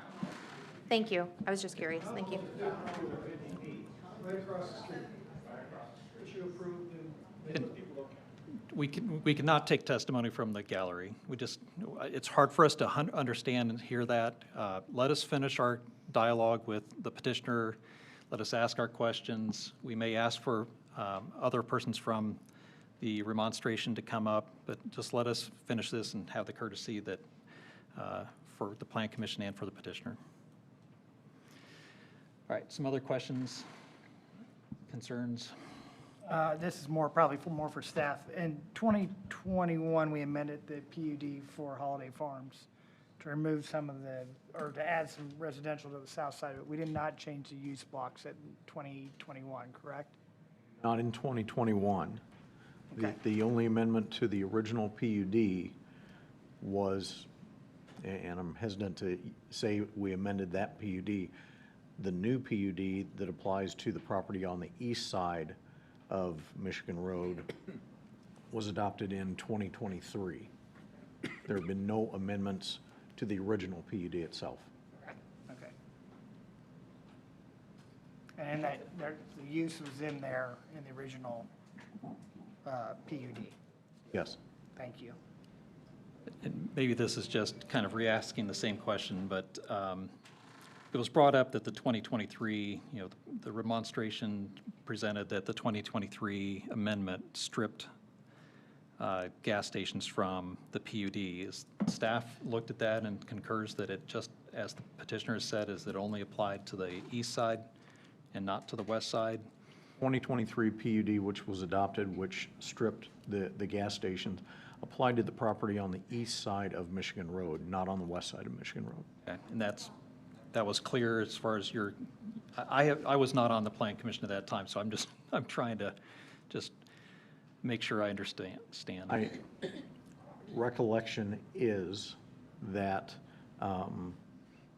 the PUD that was adopted in 23 was only applicable to that property that was on the east side of Michigan Road and did not impact, was not intended to impact the property, including the permitted uses that was already established on the west side of Michigan Road. Mr. Taylor, is that also your reading and understanding? It's my recollection, yes. And it was specific to a couple different projects on the east side. Mr. Davis, I would give you the opportunity to, tell us why you think that the 2023 amendment does apply to the east side and the west side. Do you have a moment to do that? And please be clear as far as citations, because it's clearly not what our staff or our Plan Commission or our attorney has interpreted.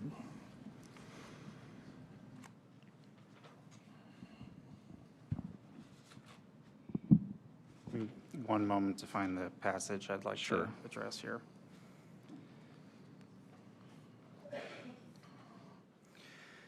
So section 1.2 of the 2023 amendment to the PUD states, development in the Holiday Farms district shall be governed entirely by, one, the provisions of the Holiday Farms Ordinance First Amendment, that's the 2023 amendment, and its exhibits, the Holiday Farm PUD, and those provisions of the zoning ordinance specifically referenced in the Holiday Farms PUD.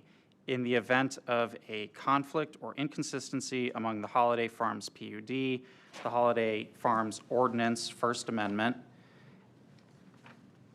and the zoning ordinance, the provisions of the Holiday Farms Ordinance First Amendment shall apply.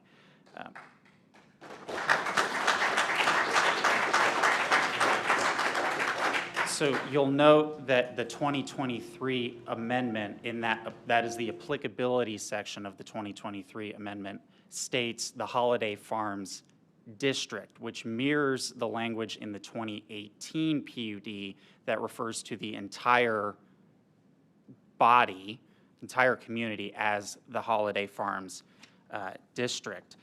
And as we stated in our written submission, distinguishing between, I should say, treating the properties identified in the 2018 PUD and distinguishing those from the properties that were added in the 2023 PUD would render that conflicts provision in the 2023 amendment meaningless. Because if the 2018 PUD and the 2023 PUD applied to two exclusive and different tracts of property, there would be no need for that conflicts provision, because if 2018 had a different list of permitted uses and the 2023 PUD had a different list of permitted uses, they would never come into conflict in that way. And I'll direct the Commission's attention. We cite one Indiana Supreme Court case and an Indiana Court of Appeals case in our written submission on page 5. 600 Lands Incorporated versus the Metropolitan Board of Zoning Appeals, and T.W. Tom Construction versus City of Jeffersonville, in which our courts have, and these are not the only cases that have held this, have held that zoning ordinances, like statutes, must be, every word must be given effect and meaning, and no part is to be held meaningless if it can be reconciled with the rest of the statute. Holding, or I should say finding, that the 2018 PUD and the 2023 PUD, that there is no overlap, that they pertain to exclusively to two different sets of property, would render that conflicts provision meaningless, because as I just stated, they would never come into conflict. There would be no need for a conflict provision in the 2023 amendment. And so that is the basis for our argument that the 2023 amendment and the permitted uses enumerated in Exhibit 4 of that amendment apply to the entire Holiday Farms district, not just the added properties on the east side of 421. Thank you. Thank you. I'm going to give Roger a moment. I'm going to put you on the spot, but I'll also circle back and if you want to add any additional color. But I'm just curious, so based on what you just heard, what did the staff find in regards to that matter? Or is there anything that was brought up in his points that is valid in your opinion? I can verify that what he read is what is stated within the 2023 PUD regarding applicability of the ordinance in section 1.2. Staff has not researched this specific item. What little has been discussed about it, since we just became aware of this just a few days ago, the intent at the time of this rezoning is remembered as clearly being this applied to only the property on the east side of Michigan Road. So. Okay. Again, please refrain from the grumbles. We need to get through this. We'd like to hear the testimony as well as conversations here. So, Kyle, do you want to rebut that, please? Every zoning ordinance in the town of Zionsville has to have a legal description of the real estate that it impacts, encumbers, or affects affixed to it. The legal description attached to the 2023 amendment is a legal description of the real estate only that sits on the east side of 421.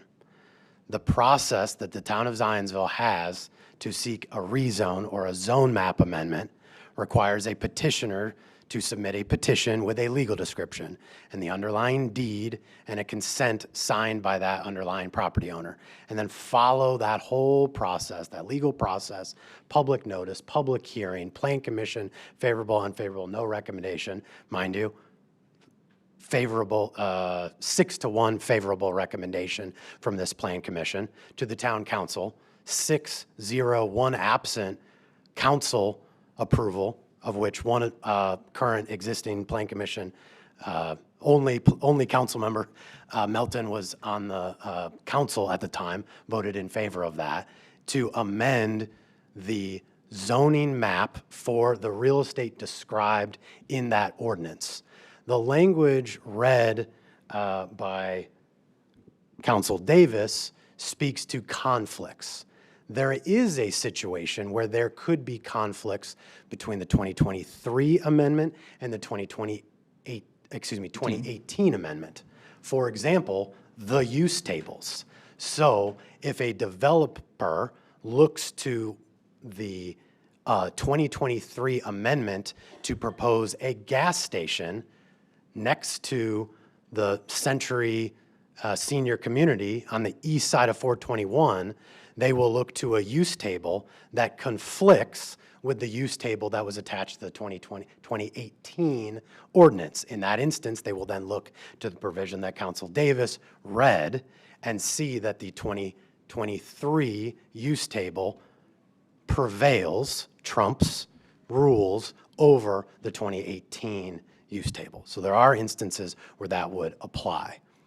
The context around this document was that the town of Zionsville, in particular the Plan Commission, the town council, wanted a zoning ordinance with respect to the real estate and the use table that the planning staff could grab and see the use table without having to go look at another document, a document that at that time was 5 years old, to analyze whether or not there was a permitted use. Instead, they wanted to closely mirror the 2018 ordinance by referencing many of the standards outlined in the original Holiday Farms ordinance, and then have the provisions outlined in the 2023 amendment, only applicable to the real estate described in the 2023 amendment, prevail.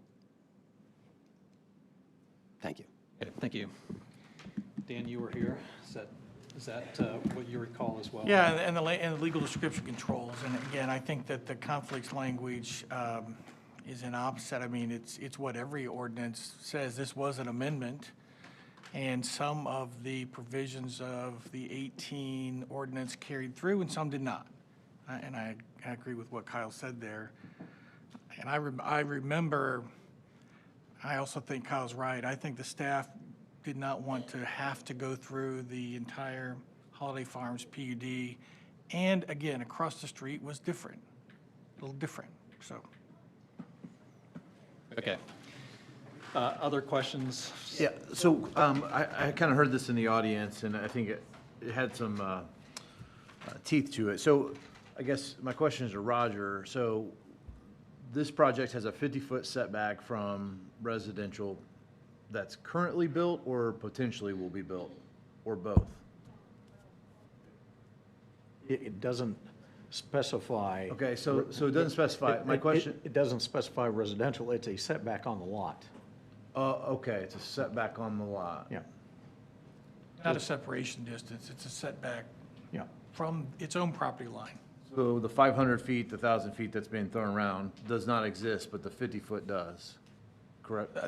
Yeah, I think that in the work that Mr. Geyer talked about is, generally speaking, that ordinance would address separation distances, really not a setback, not what we think of as a setback, separation distances. So my question, is that met for the potential project of the townhomes across the street? I would you mean a separation distance from them? Yeah. Again, It doesn't matter the because it's a setback for 50 feet. Yeah, it's from the Within. property line. On their own property. From the lots, from the subject lot's property line. Okay. Yeah, which is actually an Indiana fire code is that setback. There's no state, at least from what I understand, there's no state mandated setback, and I think that's part of what they've discovered and are kind of talking about tonight. You know, the fact that there should be, and I 100% agree, you know, there should be some safety standards set, but again, going all the way back to before anybody started talking, we can only vote within our parameter tonight by state and local guidelines, whether or not we like this, whether or not we think it should not be here. I have my personal opinions, but by law, we have to stay within our box. And that's unfortunately where we are, whether I like it or not. Again, me personally, Kyle, and it was brought up earlier that there was potentially some discussion between your client and the Hinkies as far as maybe, land swapping, relocating this, that sort of thing. Is there truth to that? Is there anything you would like to say in response to that? Thank you, Kendrick. There are no ongoing negotiations between Hinkie Development Group and Mann Brothers Holding with respect to the, I forget the gentleman's name, I think Corey, Mr. Geyer. He mentioned an email. I have not seen the email. I don't believe my client has seen the email. Okay.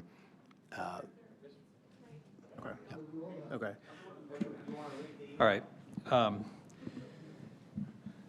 We, even- oh, go sorry. ahead. Go ahead. Well, even though we're within this box, I mean, we can still talk about responsible growth even if it is a permitted use, correct? I mean, I'm just asking.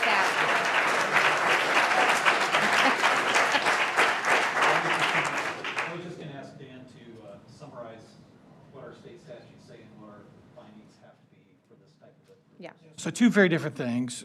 For a development plan review, there are 3 criteria under our ordinance which are consistent with the state statute about what the factors are for a development plan. Some cities and towns have 2, some have 3, but you'll see why. First is the proposed development is consistent with the intent and purposes of the comprehensive plan. Secondly, the proposed development plan satisfies the development requirements specified in this chapter, or in this case, the PUD and any supplementary provisions of our zoning ordinance which are incorporated in the PUD. And then the third factor is the proposed development plan otherwise complies with the development standards and requirements for development plan approval required by the subdivision control ordinance. So we do look at both. A lot of the details of the lot itself are in the subdivision control ordinance. A lot of the development standards, how high the building can be, what the landscaping must look like, how many parking places, what the traffic circulation is. Those are things that are concrete standards in our zoning ordinance. The law says that the standards that we hold development to, they have to be specific and concrete. Now, in a rezone or in an adoption of a PUD, there are 5 different factors. And that's where responsible growth and development comes in, diminution or adverse effects on fair market value, highest and best use, current conditions and character of the area. We are not allowed to get into those. And in the Hendricks County case, Hendricks County asphalt case, several years ago, actually the Board of Commissioners, the legislative body, put some of those concepts for rezones into the development plan review. So instead of 2 or 3, they had 6. And the Court of Appeals said you cannot do that because that would give the Plan Commission discretion, and you have no discretion on development plans. You must say, do they meet the concrete standards? We said, if you're going to build a building, if you're going to build a gas station, what are our standards? And if they can meet it in terms of building height and all the other, landscaping, parking, all the things in the staff report, and staff says they do, but if they can meet that, then the Plan Commission has no discretion.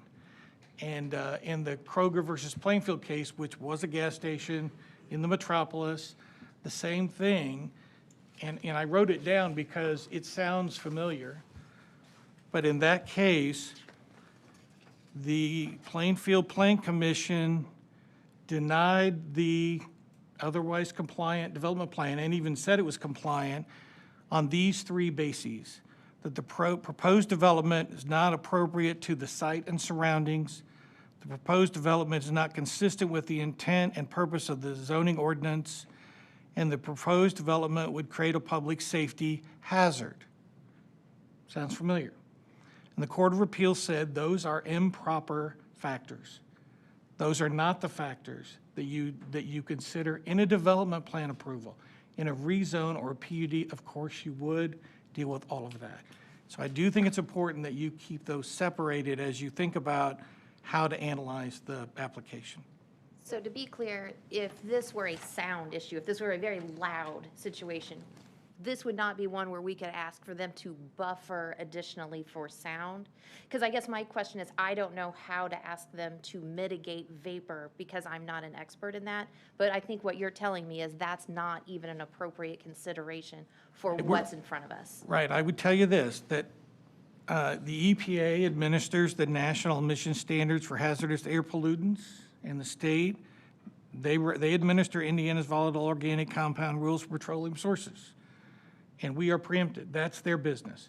And in order to operate a gasoline station, they're going to have to meet all those standards.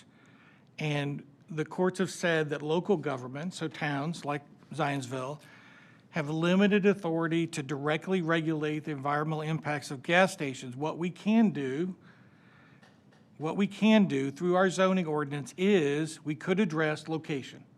How far do you need to be away from things? And the town can do that. And Lafayette and many others have done that. Carmel, more and more are doing that. We can regulate noise, and our answer on noise is we have a standard, you have to comply with it. If you don't want to comply with it, you have to get a variance, and that's not automatic. We can regulate traffic circulation and access points, and you've seen discussion of that in the staff report. Light, we can regulate light.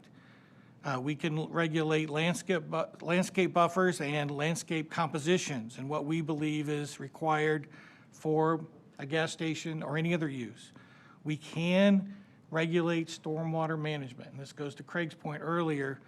The town has standards, but we could beef those up as it relates to that, because that's considered a local issue. Now, that's also, the state of Indiana regulates water also, but we are allowed to regulate stormwater management. The county is allowed to regulate legal drains, and the state. So in this area, we're not preempted on stormwater. It's thought to be a local issue. There's also the issue of wellhead protection, and we are allowed to do some things with wellhead protection as well, but we are preempted from creating our own regulations for environmental concerns because the federal and state governments have pushed us out. And again, I'm not saying that's right or wrong, I'm just saying that's preemption. Yeah, that's helpful. Thank you. Other questions, dialogue?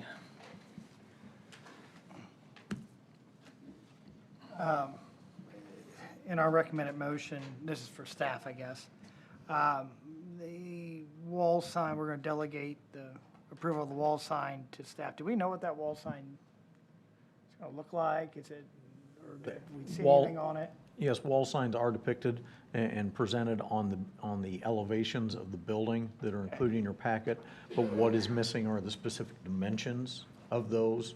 So what we would request is that when they come in for their permits for those signs, we're going to stop and compare those to what is presented, what has been included in the packet tonight, and presuming they do reflect what is presented tonight, and then we will, at that point, we will have the dimensions to confirm that the size and everything complies.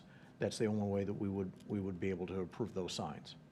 And I noticed the resolution of the items on the DPW letter dated. I didn't expect them to have those things resolved. They only got that letter 5 days ago. Those are not major items, it doesn't look like. From what DPW has told me, that's correct. They are not major items.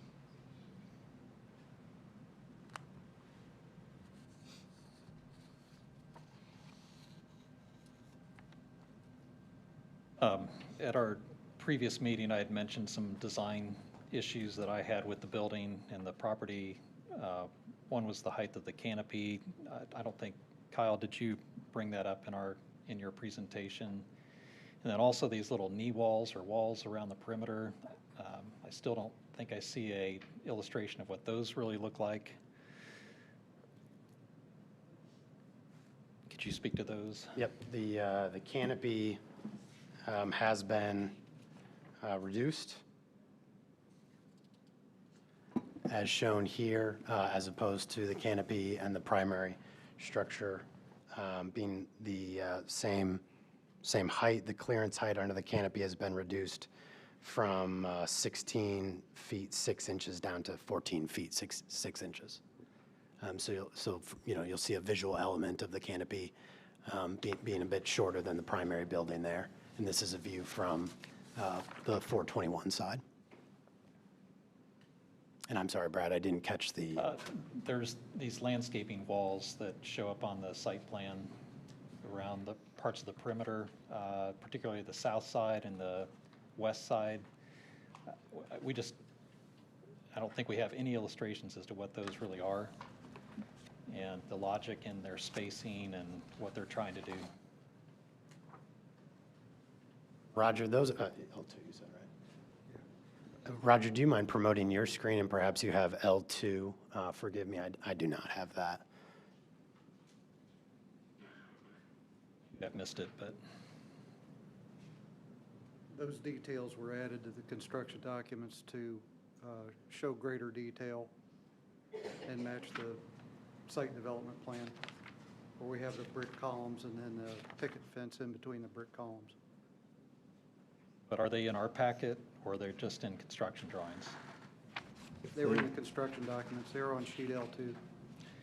L2. 7.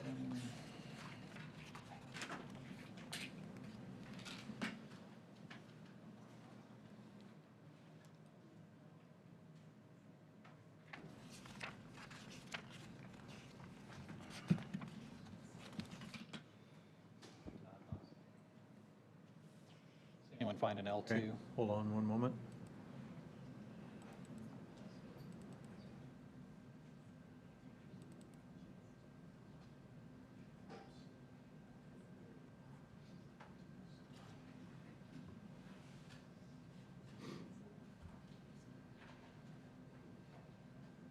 Do we know how tall they are?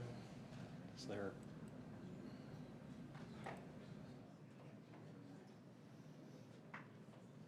I'm sorry, I think I gave you the wrong number. Try C6.2. The fence itself is designed to be in compliance with the ordinance. There it is, the top left. That top left is the dumpster enclosure, isn't it? No, the top left Fence is post section. the fence post section. Okay. Oh, gotcha. It's 3.5 feet tall, and then the picket fence in between the 2x2 brick columns.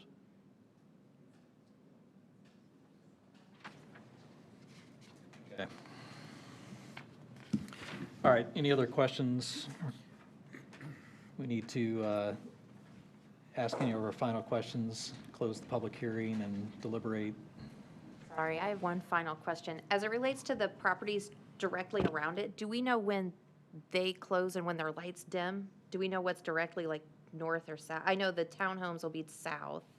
Because I know this one, the lights would decrease by 50% at 11 p.m. That seems a little late to be that close to townhomes, but if everything else around it is all lit up, then it probably doesn't make any difference. Again, looking at the screen, I have the location map up. The lot immediately to the north of them, we have not received any inquiries. There's been no filing for any development on that site yet, so it's a yet to be determined.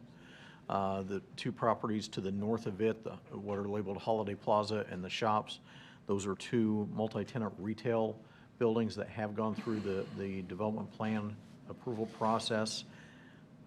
I don't recall if we required, I believe we did, but I'm not 100% sure that we did require lighting reduction on those. Okay, thank you.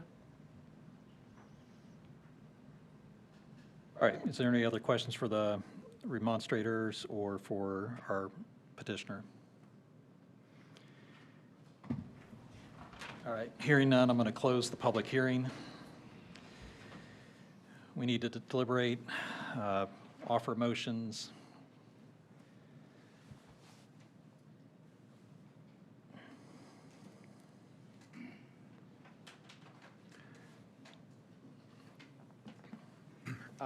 I did go back and look. In 2018, it was in the meeting minutes, the conversation between the developer, the PUD petitioner, and the president of the planning commission, asking specifically about there being a service station and it being PUD, the commercial area being compared to Bridgewater, and the petitioner said yes. So just. Okay.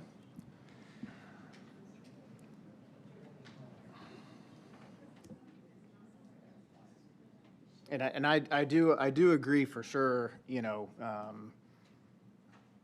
something that was said, you know, by a remonstrator as far as being behind on some things, you know, as far as requirements and setbacks. I think there's, you know, we've come across a few things, you know, all the way down to trees and dumpster enclosures, right? That are things that do need to be reviewed, you know, so I think we have room, you know, as a town to, you know, acknowledge this issue, kind of that we are in, and maybe take a chance to kind of review some things like this, so.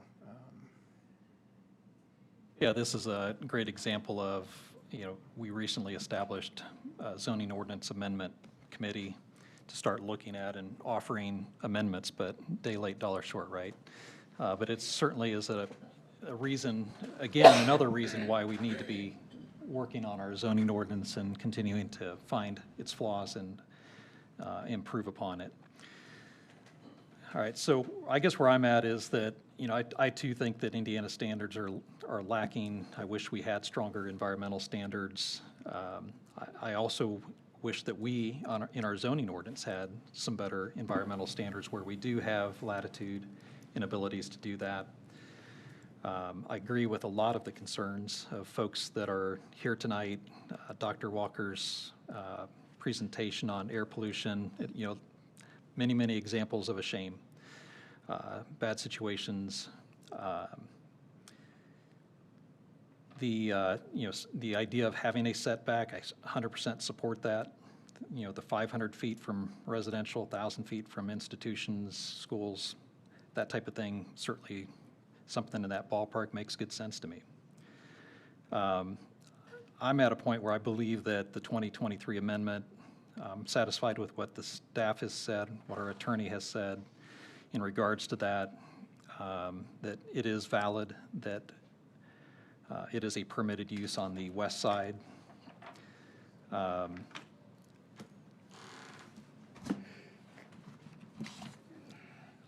don't believe this is a public health decision. Unfortunately, it's just not our prerogative to make that what we vote on tonight. It's not part of our ordinance. It's not part of what the state authorizes us to do in the Plan Commission for a development plan approval process. I know there was comments about, you know, automobiles, whether that includes trucks. I think that's a pretty established terminology that does include passenger vehicles and small trucks. I don't think that there's anything we can do in regards to that.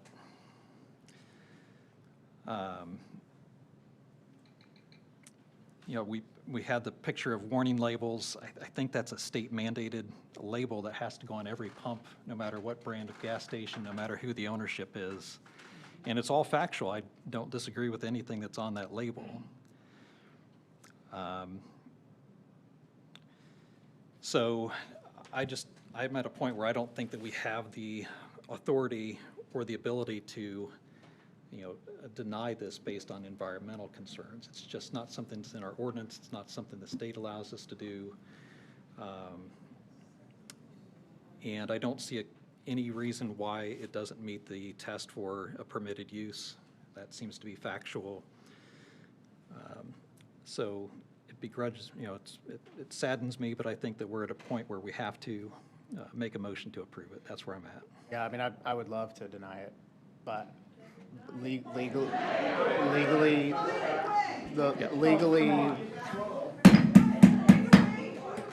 Please.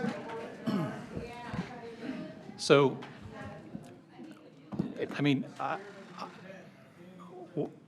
what's at stake for the town is that, you know, when we have case law that clearly supports what we have in front of us is this, the appellate courts have ruled on exactly what we have in front of us. if we didn't have that, if we had other levers that we could pull, we would try to use those. But it's pretty clear on the state statutes as well as the case law that's out there that we really don't have a choice. And just to point out another small fact to that is that it's a constitutional challenge that we would be facing. It's a Fifth Amendment taking of land challenge that is a very difficult road to defend. We do not have a choice.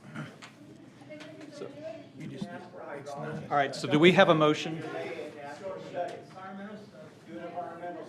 We have no authority to ask for an environmental study. We do not. The Plan Commission cannot do that.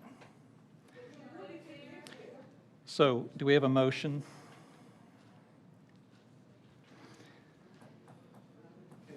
Yeah.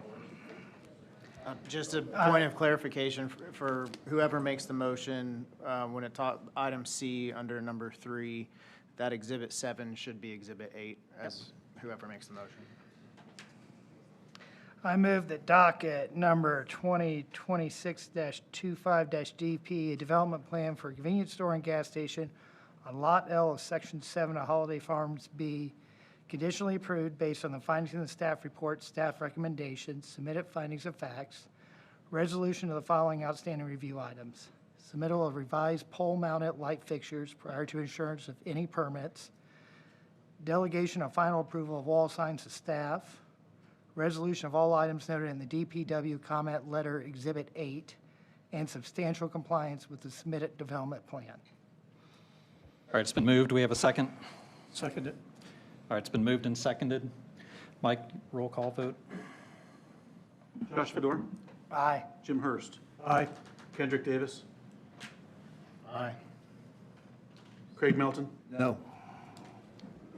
Brad Johnson. Aye. Nikki Finelli. Aye. Motion passes. All right, the motion carries. Thank you for your time.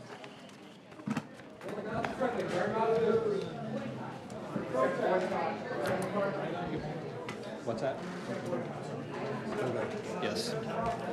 All right, we need to clear the room. We got another case ahead of us. If you could exit the room quietly, please. Well, that's true. Gotcha. Okay. What's that? Okay. All right. I need a pen. Sure, of course.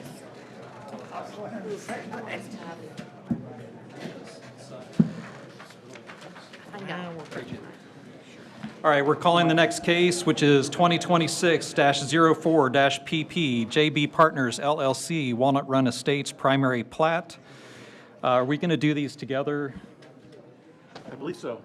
Roger? Roger, are we going to do the next two cases combined? I have 1 second, Yep. please. After this one, can we get our bathroom break? Yes. Be glad to do that. We'll have to do that in conjunction with our motion to just in time. I don't want to go out there right now. I really don't.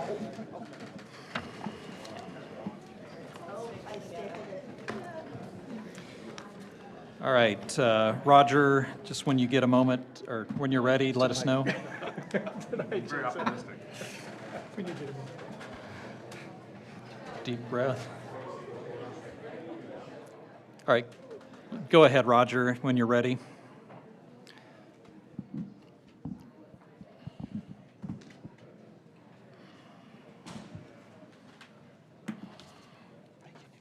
Okay, the next two cases are companion petitions. We have petition 2026-04-PP and 2026-05-DP. This is the primary plat and the development plan for Walnut Run Estates. And with your permission, I'd like to present both cases together, again, as Thank they're you, Roger. companion. Yes, please present both cases together. Thank you. The petitioner in the case is JB Partners LLC. The property involved is addressed as 5356 South US 421. On the screen, I have a location map for you showing the property that's involved. It is outlined in white. It is bordered on the east side by Michigan Road. It is north of Templin Road or Greenfield Road, and north of the Chelsea Park subdivision. It is immediately west of and opposite of the Ansley Park subdivision. The primary plat is for a major residential subdivision dividing 14.53 plus or minus acres into 14 residential lots. Petitioner previously had requested a waiver of a perimeter pathway installation requirement, but no longer is making that request. So that is no longer a part of the primary plat. On the development plan, it is for the same major residential subdivision. They are, though, still requesting a waiver of the architectural design requirements of the Michigan Road overlay. I'll get into that in a little bit more detail in a moment. Current zoning of the property is R3, which is rural single and two-family residential district, and the rural Michigan Road overlay. The map in front of you, again, shows the property that's involved, outlined in white. The crosshatched area, this blue area, as well as this, those are the boundaries of the Michigan Road overlay. So our ordinance requires that if any portion of a lot is included within that overlay area, the overlay requirements apply to the entire development. The petitioner proposes, as I mentioned, 14 single-family lots and 2 common areas. These common areas will be used for detention. The lots range in size from the smallest being 0.28 acres, which is lot number 1, to the largest being 2.54 acres, which is lot number 10. From the petitioner's narrative, quote unquote, this will be a custom home development with extensive landscaping and along South US 421. The homes will be serviced by public water and sanitary sewer. Should be noted that 4 of the proposed lots will be accessed via easements across other lots within the subdivision or common area. 3 of the proposed lots, lots 11, 12, and 13, are double frontage lots as they are located between 2 cul-de-sacs which serve the other lots of the subdivision. The subdivision control ordinance does not prohibit double frontage lots. The 14-lot subdivision will be served by a single point of access on US 421, which is at this location. This point of access aligns with the access to Ansley Court subdivision on the opposite side of US 421. This is a drawing that just shows the different easements that are being proposed that would be recorded as well. This is the site plan that is kind of more of a development plan drawing than the primary plat drawing. The subdivision control ordinance requires pedestrian pathways for all public perimeter streets. The petitioner is willing to develop the required path along US 421, which would wrap around the detention pond south of the entry drive, so the path would come up in this direction and wrap around this detention pond, would then come back to Michigan Road on the north side of the entry drive and continue northward. The Michigan Road overlay, now shifting gears to the development plan aspect of this project, the rural Michigan Road overlay includes architectural design requirements which are geared toward commercial and industrial development. Historically, the town has not imposed these architectural design standards on single-family residential subdivisions or individual residences within the Michigan Road overlays, urban or rural. The zoning ordinance does provide that the Plan Commission may grant a waiver of the architectural design requirements. To ensure the Michigan Road overlay architectural design requirements will not be applicable to the residences within the subdivision, the petitioner is requesting a waiver of those architectural design standards. Staff does support this waiver request of the MRO architectural design requirements. One remaining item to be provided from the petitioner is that a tree inventory north of the entry drive along Michigan Road is needed to ensure compliance with the buffer requirements of the MRO. This area is heavily wooded, and we just need a tree inventory to ensure that the remaining landscape that will be saved is going to be sufficient to meet the landscaping standards. If it does not, they'll have to supplement that area with additional landscaping items. There are items yet to be resolved regarding engineering and drainage issues, but resolution of these items should not have a substantial impact on the subdivision's layout, which cannot be resolved which can be resolved during the subdivision secondary platting process. Staff recommends conditional approval of the primary plat and the development plan, subject to the resolution of the remaining items noted in the respective comment letters. I'll be glad to answer any questions you might have. Thank you, Roger. Quick question from me is, did either of the developments to the south need to comply with the overlay district? There's, the one may not even have been snagged by it. Thinking of Yeah. Chelsea Park. Were those done together, those two properties? That entire development was done as one. Okay. It was done before I joined the plant, or in my transition onto the planning staff, so I don't have firsthand knowledge of it. I don't believe this project requested the waiver. Again, the petitioner in this case is requesting it just to confirm there's no confusion. Okay. This development may have been one of those where historically it was not applied. Gotcha. But Okay. again, the petitioner is wanting to do this as just to make sure. All right. Any questions for staff? All right, moving on. Petitioner. Thank you, Mr. you President. got 10 For the 10 record, minutes. Mike Andrioli, 1393 West Oak Street. I'm here tonight on behalf of Mr. Lowe and JB Partners, seeking approval, primary plat and development plan approval for the 14-lot subdivision. I'm going to be brief tonight and concentrate on the very few items that have changed based upon the discussion that we had at the meeting, I think it was 2 meetings ago. One of the first changes, notable change, we actually investigated the suggestion by Plan Commission member Melton regarding how we might relocate the sidewalk to be able to go ahead and comply by taking part of it through the subdivision. We looked at the topography of it and were able to accomplish that, and that plan has been submitted in part of the plan, and that would allow us, if this primary plat was approved and development plan was approved, to not seek a waiver or any kind of a deferral. So we sought a waiver first and a deferral, but now we are withdrawing that and will not need to do either deferral or a waiver, which we think is a substantial improvement and raise the concerns that staff as well as members of the Plan Commission had. A second thing is that Plan Commission member Johnson had raised some concerns that there weren't any language either on the plat or otherwise as it relates to the private drives and the maintenance responsibilities for those. That has now been put directly on the primary plat itself. And in addition, we've submitted, although generally not reviewed by staff or Plan Commission, we've submitted that exact language in the covenants themselves so that they'll not only be shown on the plat, they'll be actually in the covenants, conditions, and restrictions that will be recorded and cross-reference the plat. So we included that language in there to provide for those private drives.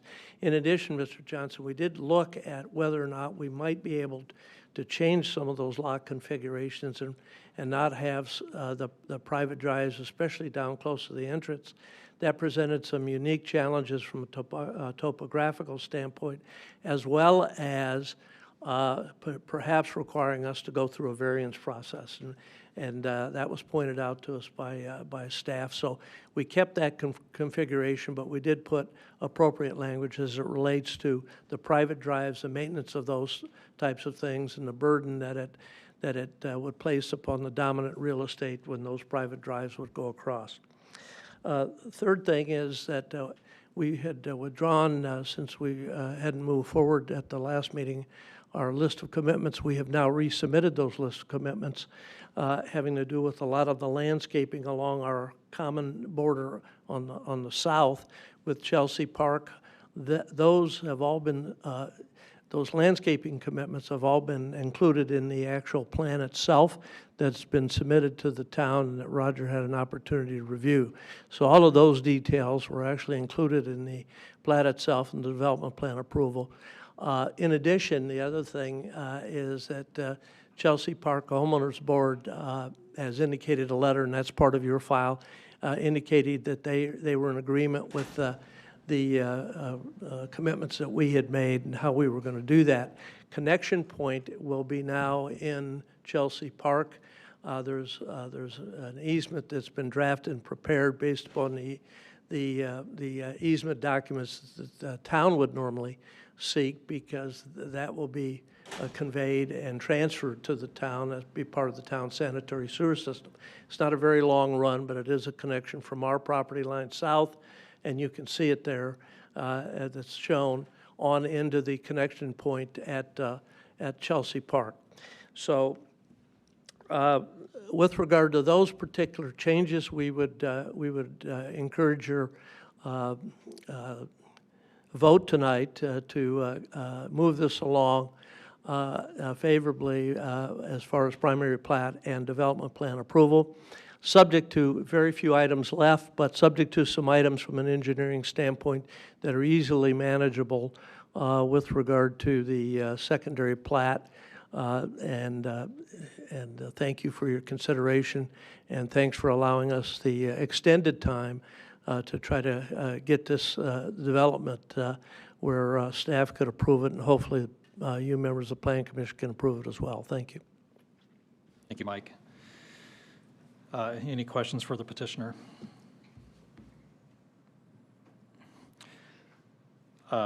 Just so that south boundary that's on the screen right now shows landscaping along that. Yes. Is that, it did not show up in the easements illustration.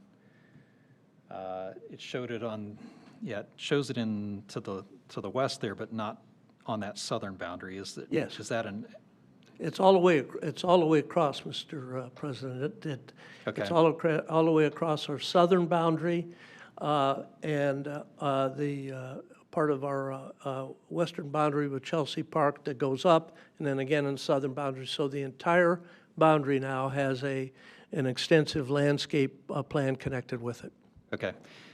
Just staff, does that need to be illustrated here, in your opinion? It is noted on the plat, and this is not a drawing that would be recorded. Okay. But this was really just provided for presentation purposes. So yes, this darker green area should extend all the way across. You're correct in that. Yeah, It's actually part of our development Sure. plan. Yeah. I just wanted, I'm a making sure T's are crossed kind of person. So it's not that I have an objection to it, I just wanted to make sure that the paperwork is submitted correctly. So that's the reason for that. And then you mentioned that the covenants and restrictions would have that language. I've actually had one case where a neighborhood association voted that out of their covenants. Is there another protection or layer of protection that's woven into? I understand that it goes there for folks to see it and know that it's there, but usually there's a clause in the covenants that says the homeowners association can remove or change things that's in there. Yeah, that's So a this is more fair of a- question, yeah. something that that we had considered and thought about. One of the things that we're doing, and we won't get into necessarily the finances because you weren't interested in hearing about that, but one of the things we're doing is they've given us approval, and they've actually approved the actual sanitary sewer easement that we prepared. We're not going to pay them for that until, and they're not going to give that to us until after we seek approval, so that we have that before we go into secondary plat. And then what we're suggesting, and we will be happy to prepare a list of commitments to make sure that in commitment form to make sure that the HOA believes that that's going to be done. But our main concern here from the development standpoint, and we've got an alternative, Mr. President, we can actually we can actually, we have some hoops to jump through, but we could actually go to Michigan Road and get sanitary sewer service there. But the shorter, more convenient way is to go there. So we think we've got some leverage to make sure everybody does what they're supposed to be doing. Yeah, I have no objection to that. It's more of, I always am cautious about what goes into covenants and restrictions. It shouldn't be the commitments made, because then the owners of the property feel like they can vote that commitment out and then not have to fulfill the commitment. So I was just raising some caution there. Any other questions? I don't understand what So, you're saying. The commitments go into the documents for the HOA covenant. to me, there should be a commitment or document that gets recorded. And we don't have that right now? And then there should be covenants and restrictions, which is, you know, you can't hang your clothes in your backyard types of stuff. But we shouldn't ever put commitments in a covenants document, because those covenants always have a provision to allow the residents to vote it out. And the commitments run with the land. Yeah, right. So Mike, you're saying it's in both commitments and the covenants? I'm sorry? So you're saying this is in both the covenants and the commitments? I mean, Well, they're both. I don't know that we really need to in this situation, and let me tell you, there are three main concerns. The main concern is they didn't want any more than 14 lots, and our commitments and the development plan has 14 lots connected with it, and we can't do that without changing or having an amendment to it, and we're not going to have an amendment. We can't, given the fact these are state lots, we can't shoehorn another lot in there. So we've got 14 lots, so that's a commitment that we made, and that's in the commitments, the covenants, conditions, and restrictions. We only have 14 and can't subdivide further. They wanted to make sure that the connecting point was done and that they were paid for that connecting point, because we're going across HOA common property to get to that sanitary sewer manhole. That will be done in order for us to connect there. And the third major concern was the landscaping plan, and that's why we incorporated the landscaping plan right into our development plan documents. So that, and I told them if it's approved, we have to build those particular, that landscaping plan as part of our approval process, and we have to go in and install that. So those were really the three major things that they were concerned about, and I think all of those now are easily managed. Some of the concern was, how are we going to handle the connecting point? Who's going to be responsible for the initial aspects of it in terms of indemnity and this, that, and the other? And I shared with them that we're not going to have indemnity language going past the initial construction, because that's our requirement.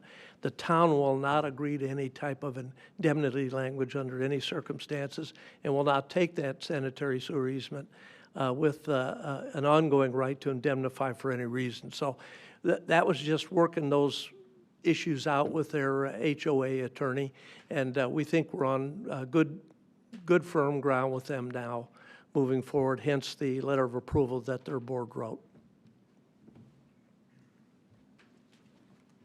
That, you know, I'm going with that as far as going into covenants. Yeah, I'm fine. Yeah, you're, okay. I think he has what he needs in the commitments, and the covenants, he can do whatever he wants. Yeah, But I understand better. Thank you. All right, any other questions for the petitioner or staff? As far as the image that is on the screen right now, with the pathway you can see on the very south part coming up, looping around into the neighborhood, I'm assuming it will maintain the town's requirements as far as width, et cetera, the way that it's constructed, correct? Yes. And then as it comes out, you know, back to Michigan Road and north, on this image, it stops short of the northern boundary line. Is there a reason it stops and doesn't go all the way? There's significant topographical challenges, so. Say your name, please. I'm Josh Malone, I'm the owner. Developer. So it drops off significantly. That was the reason we didn't originally plan on doing that, but at your advice at last meeting, we considered it, and I mean, there's like maybe 20 feet of fall right there, so it Yeah, would be we more took of it we took it as far up as we could. There's no way to get it past that point. And it's as practically as possible. I mean, we're open to regrading it, but it gets down to Boone Creek there, and it would just be a challenge with environmental. If Port Point ever gets widened, it will probably need to get reworked anyway. That was engineers. And a lot of the problem with those types of things, especially when you get into a severe topographical fall, if you're going to install one of those things, the walking path or otherwise, you have ADA requirements, you have a lot of other things with regard to slope issues and this, that, and the other. So the things you could do to maybe challenge some of the topographical features you can't do legally because of some of the slope requirements and other things with regard to people that might have disabilities and be able to use it. So we've done as much as we legitimately and humanly can to get as far north as we can. Well, while considering tree preservation was a big part of that, because if there's major grading work, we'd be removing 50 trees down by the creek. Question for staff is this, has DPW or anyone looked at this? Is this a bridge solution at some point in the future? Is this a culvert solution in the future where it gets filled in? Have they given us any indication at all what this might be? They have not given any indication as to what the ultimate solution to that is going to be. Some of it comes back to how and when is Michigan Road possibly going to be improved at some point. And I know that Planning Commission doesn't like to make decisions based upon what might happen. I understand that. But this is a situation where the trail goes down to nothing right now, and it's going to depend on what happens in that area. So is this not a waiver because they're not going to the property line or can't go to the property line, or what's the interpretation there?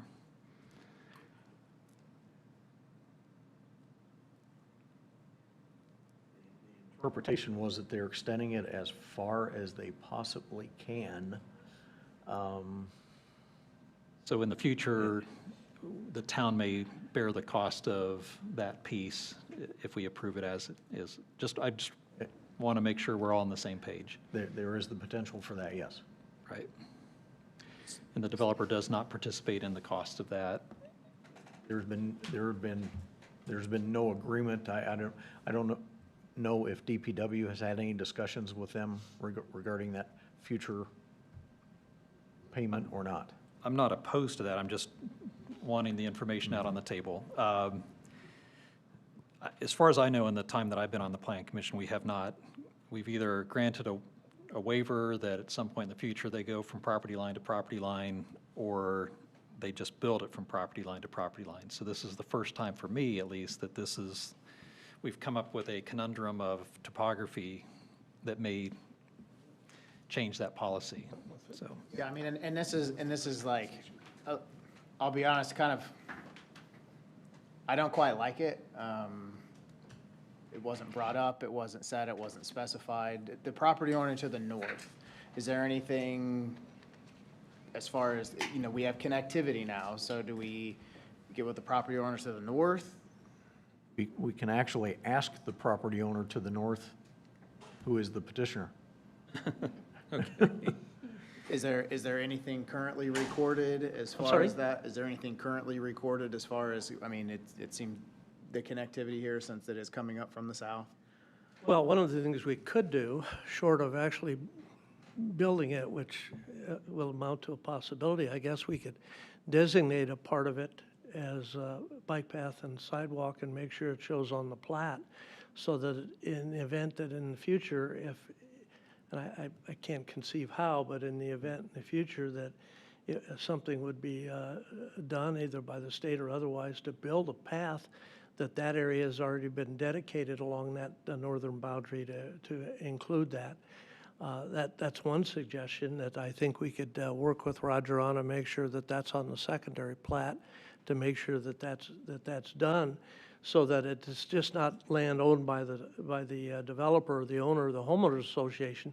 It's land that will have been dedicated to make sure that that happens, even if it's not built now. That is one step in the process that would help, I think, and maybe if not meet the intent, but maybe more of the spirit of what we're trying to accomplish here. And we'd be more than willing to go ahead and do that. It's ground we can't use anyway.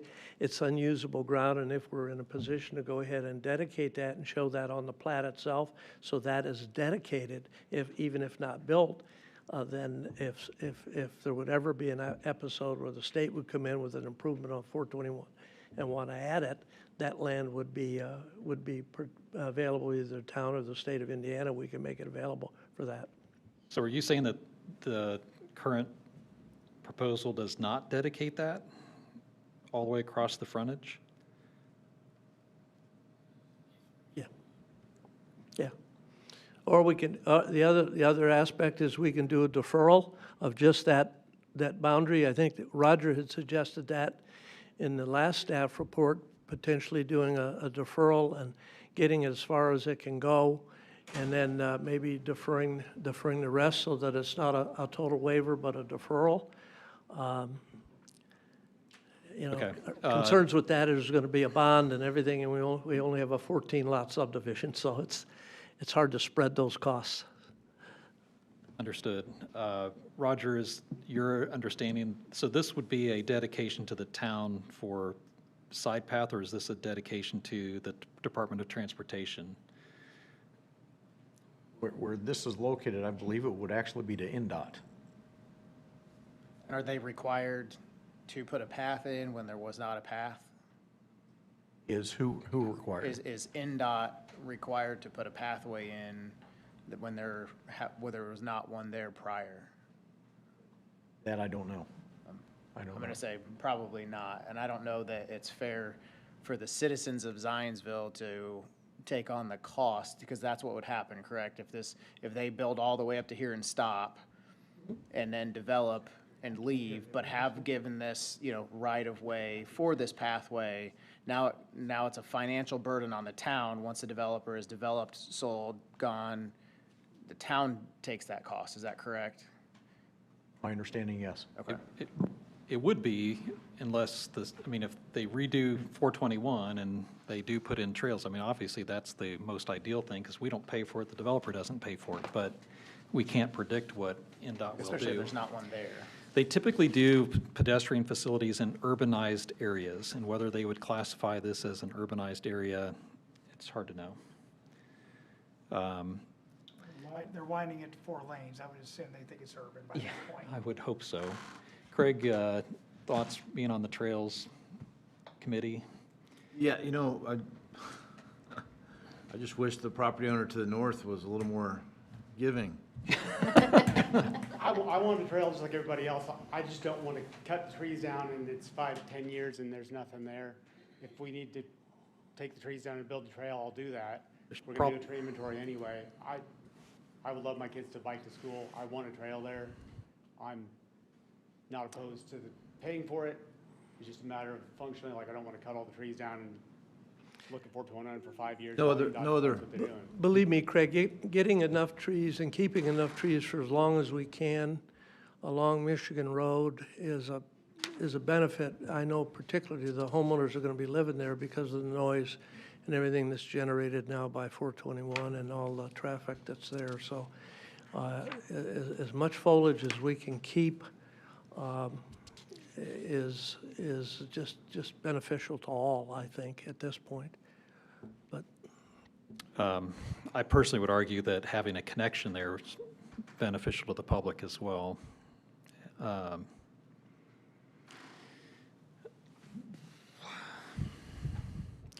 Excuse me, Mike, let me ask you this. So Exhibit 4 shows the right-of-way on your... Pardon me?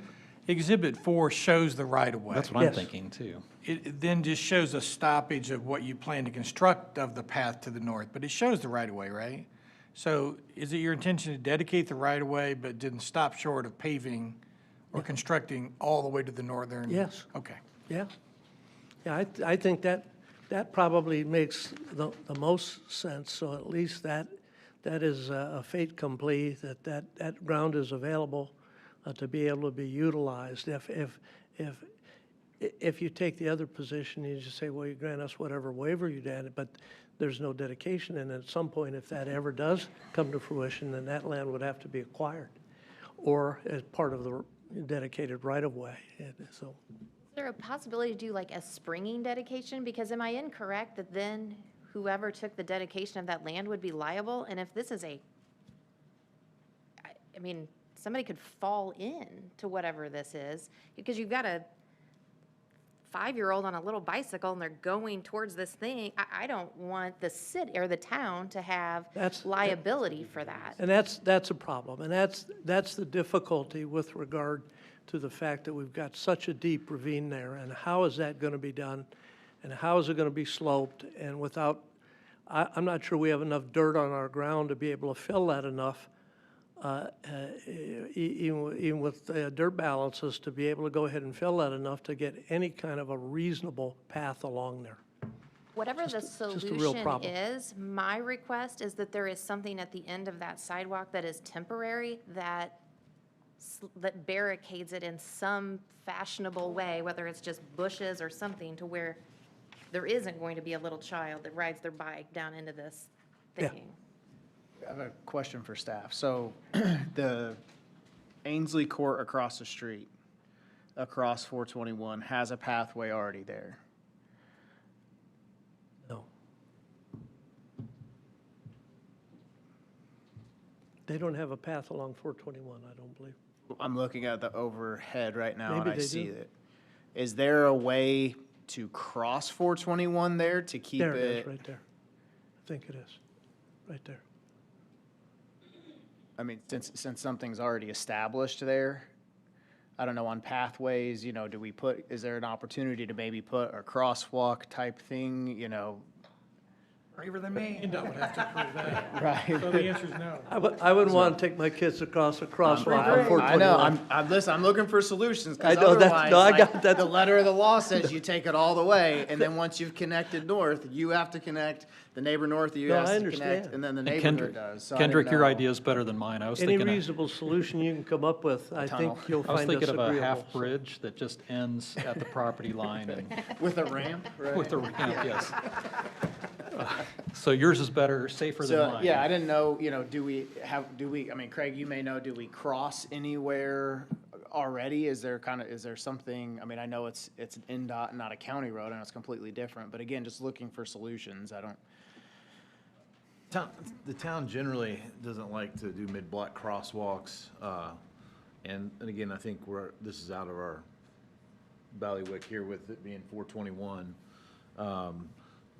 That's what we've understood. We can do them, we have done them, but it takes a lot of scrutiny to get that, to move the pendulum. I don't think this is the benefit versus the cost, right? The benefit to walk across Michigan Road to go, not even, And still quite frankly, to the now same that distance on now the other that there's a light at 421 and Templin Road, those Yeah. are the areas where you would really want to cross. Absolutely.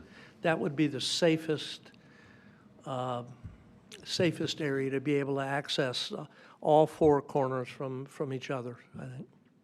So do we pursue a commitment that the neighborhood in the future will pay a percentage of the cost of this connection, or the full cost? I think it goes along with Kendrick Davis's point with, all these other developments, we have them take it to the property line. That's the requirement. That's where I stand. How do we get there? Do we do it with financials, or we do it with actually the developer finishing it? I think those are my two options. And the fact that the developer owns the ground just to the, next to it, to me, makes sense that It's just hard to make that, it's hard to make that commitment with 14 lots. It's just. But forgive me, but I've heard your client say he'd be happy to Yeah, we can, install it. You're yes. free to Staff is install it. asking for a tree inventory. I can work with staff on the inventorying if we need to go around a tree I mean, we can Sure. try to make it work. Like I said, I want the walk It doesn't have there. to be a straight line. Well, my only concern is in that straight line, there's several like mature 80-foot trees that we're attempting to save, so.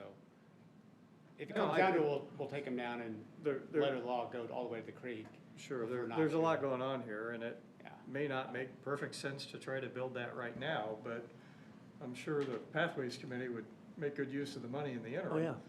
And that was, And, initially I talked to DPW and that was what was brought up and that's why we asked for the waiver deferral, but then plans changed, so. Things get complicated.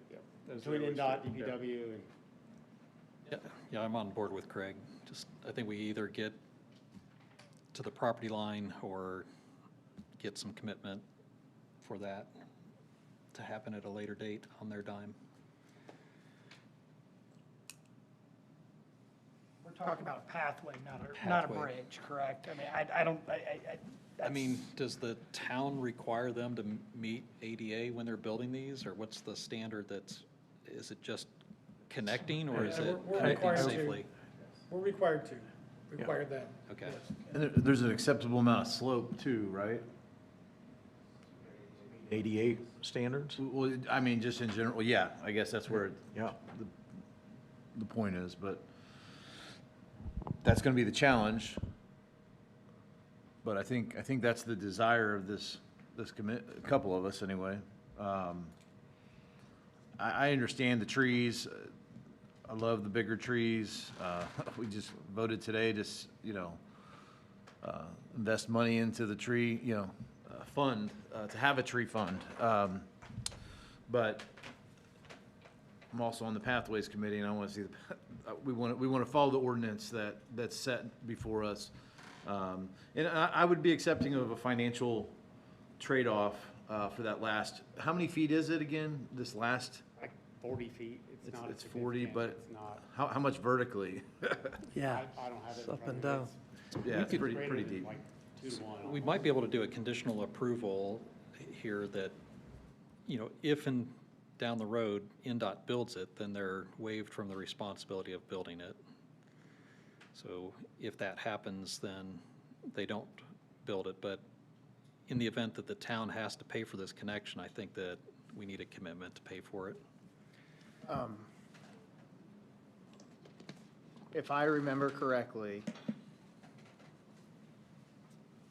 when we heard something, I think it was like my first maybe month or two, we dealt with a project, is it residential home along 267?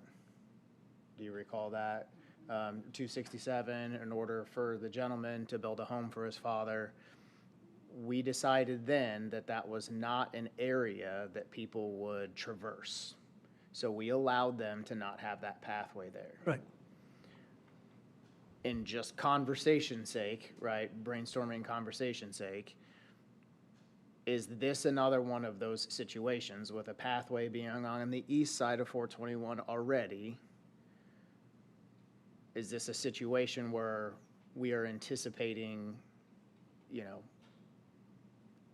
not anticipating, does this fall into the same type of situation as the property on 267? property on 267 is a much more rural setting out there than what this is. 421 it's clearly being grown out and developed. 267, if I remember, that was just north of Fayette? It was, Just south of Fayette, yeah. That area, it's not, it's still rural out there. So I guess that would be the difference between the two. It's a little bit more of an urbanized area. I like the way you're going with it, but I think it's an urban versus rural setting. The busy roads like this, more ideally, you have pass on both sides so that you don't require people to have to cross the busy road to go north or south if they happen to be on the opposite side. So, I mean, again, my hope is that we have pass on both sides eventually for the east side of folks to use and the west side folks to use. All right, we need to open up a public hearing and get comments if there's anyone here. Let's go ahead and do that, and we can continue deliberating after. All right, so I'm going to open up public hearing in regards to this matter. Is there anyone here that wants to speak in regards to the project? All right, seeing no one, we'll close the public hearing and continue our deliberation. We need a motion, ideally.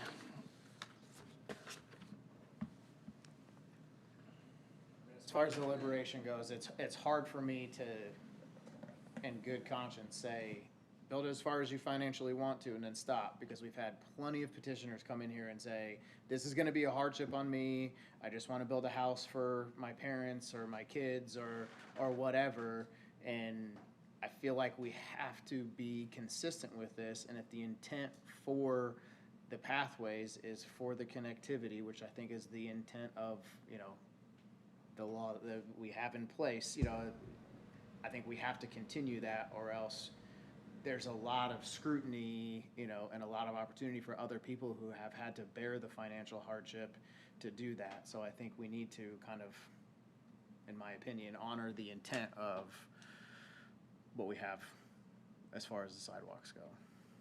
I agree, but I also liked your recommendation that if NDOT comes in and is willing to build it on their dime, given the nature of the Michigan road, that then there would be an either or. It's like you are committed, but for NDOT coming in, and then you would be relieved. It's like we want the end result as the path. The tough part is say it's $60,000 for it now, in 5 to 8 years or whatever happens when it finally happens, you could be looking at $150,000, and that's kind of the hard part.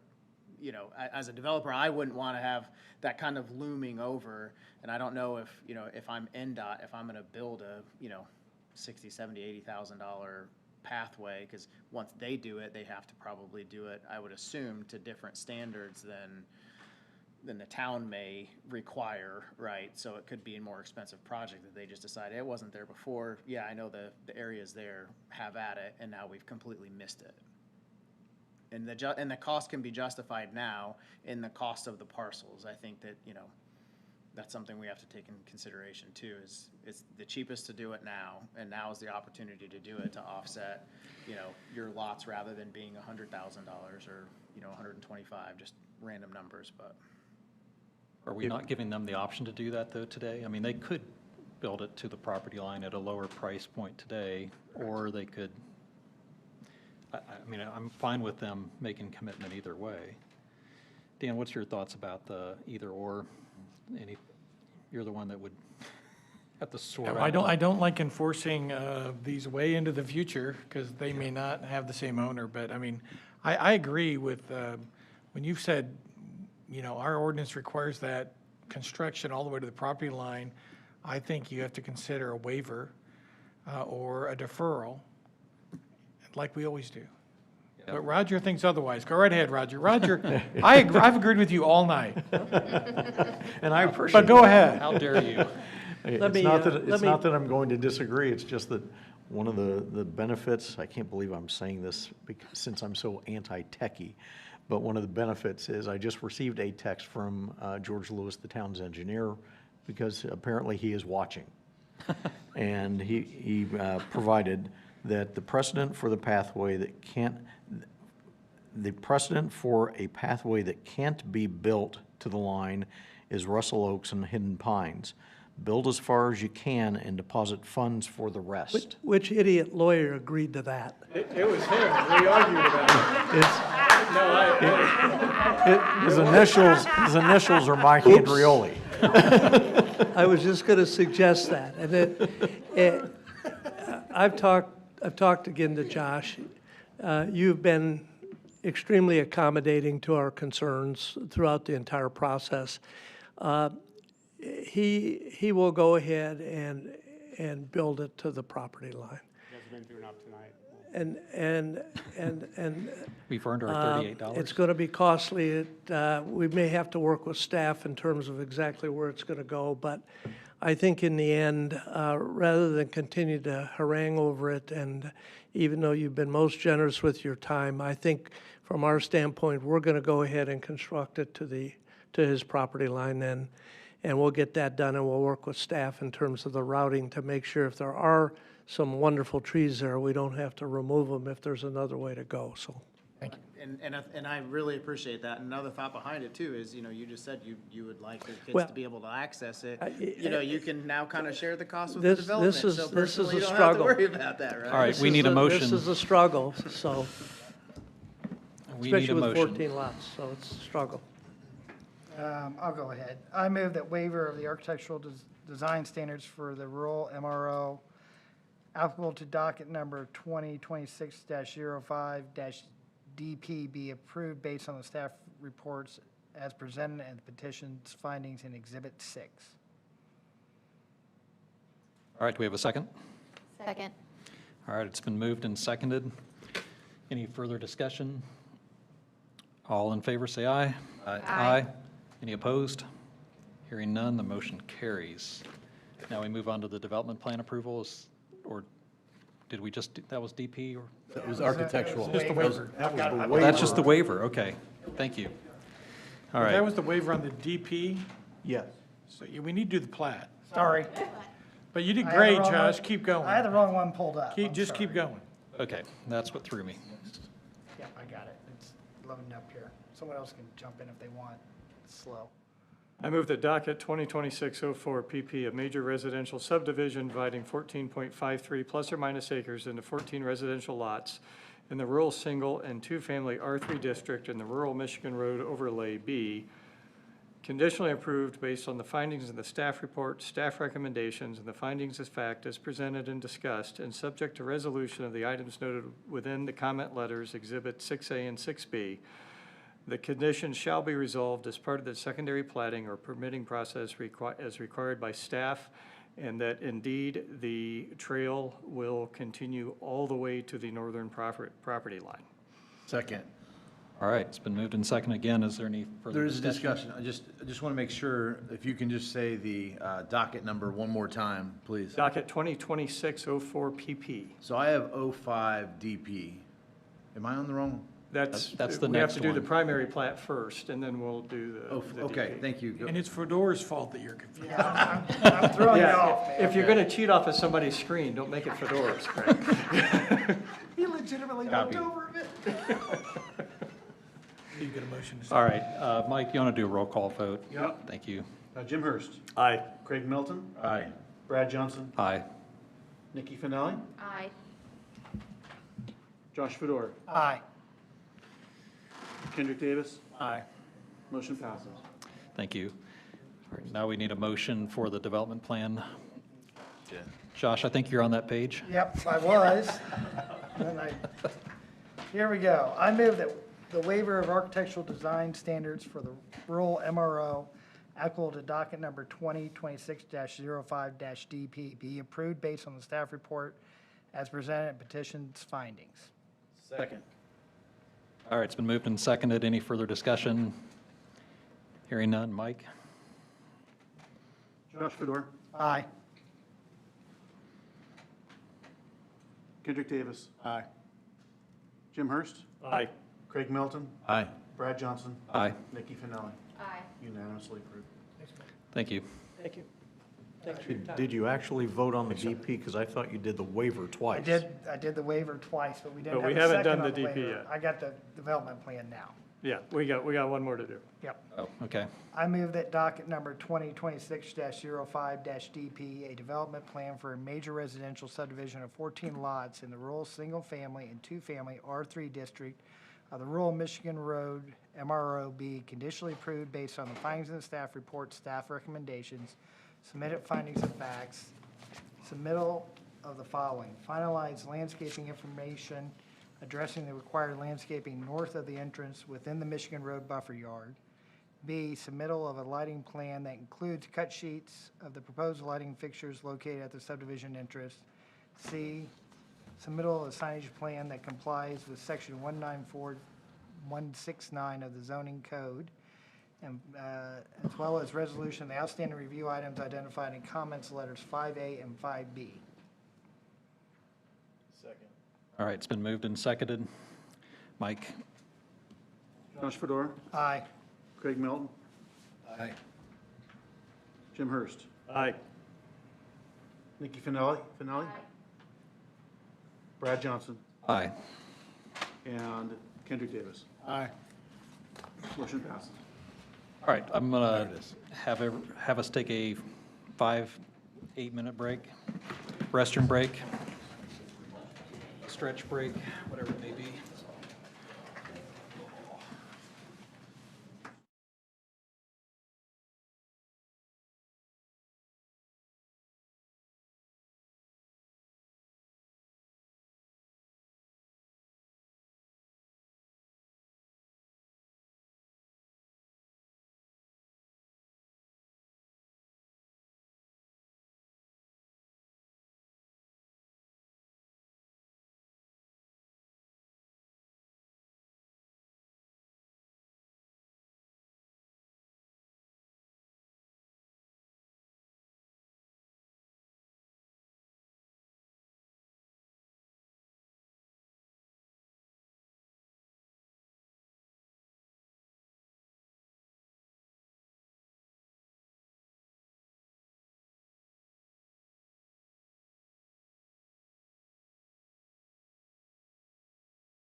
fully prepared to move on? Do we give you a long enough break? Oh, sure. All right. New business. Petition 2026-28-DPA, FUS Vision Center for Site Surgery Center Addition. You have a brief report for us, or? A brief one, yes. Yeah, Perfect. Roger's tired of talking, so he said here. This is a surgery center addition to a previously approved development plan. You can see it's Lot 4A in Creekside PUD. This was the surgery center that was previously approved. There was a future expansion noted on that approval plan. This is slightly larger than what was anticipated. But it is another medical use, which is permitted use in the PUD. You can see that they have continued the landscaping plan that was presented before. Parking lot landscaping, perimeter landscaping, and then there's landscaping along the building foundation. The architecture matches the existing building that was approved a couple of months ago.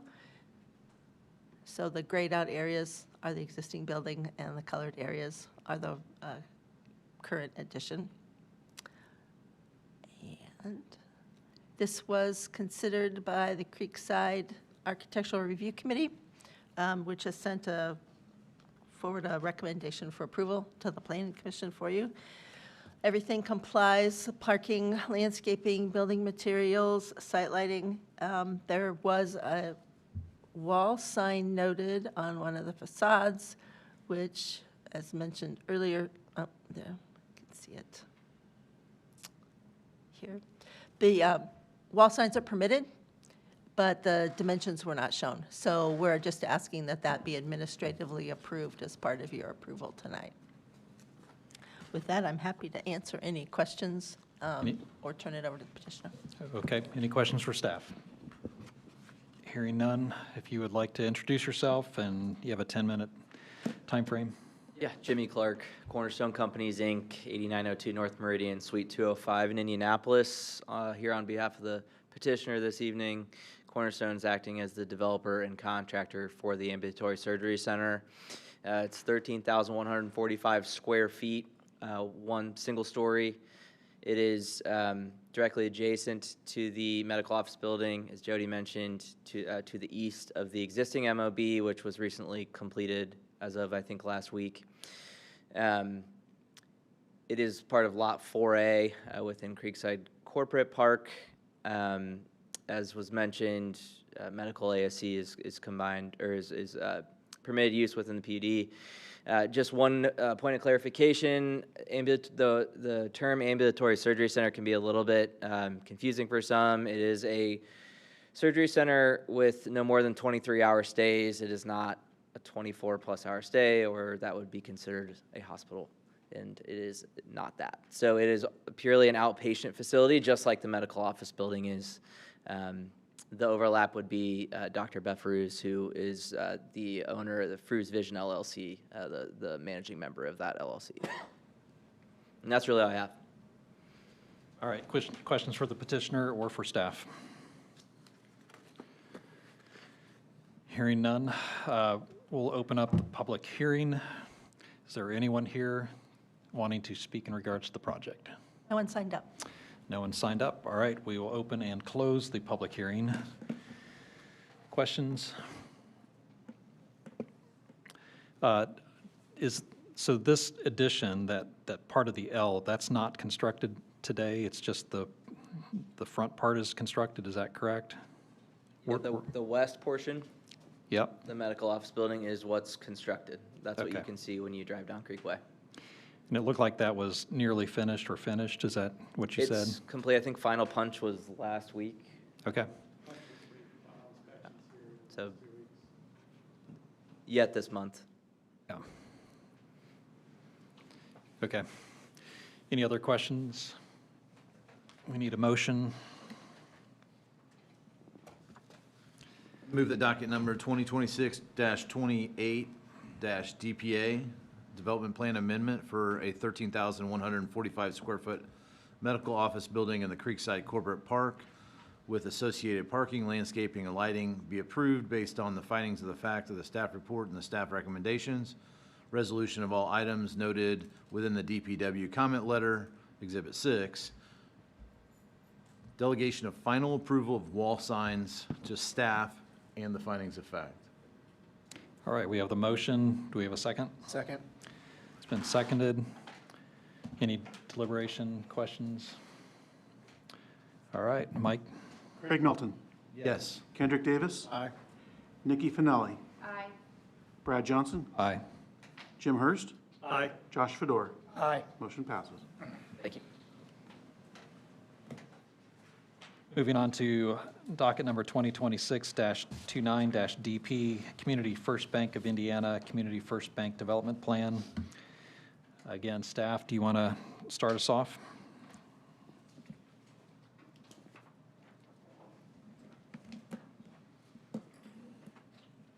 Yes, sir. The petition before you is for a development plan of a roughly 5,100 square foot building to be located on what will be Lot U in the Holiday Farms East PUD in Michigan Road overlay. Just as a point of clarification, on the staff report, I had noted an address of Dorado Lane. That is going to be revised per the fire department. There's been some discussion with the building owner about addressing that off of Ambrose Lane, which is the lane that comes back and provides access to Century Senior Facility. So the address on the staff report is going to be changed per the fire department. For point of reference, on the screen. Nope, not on the screen. Nope, not on the screen.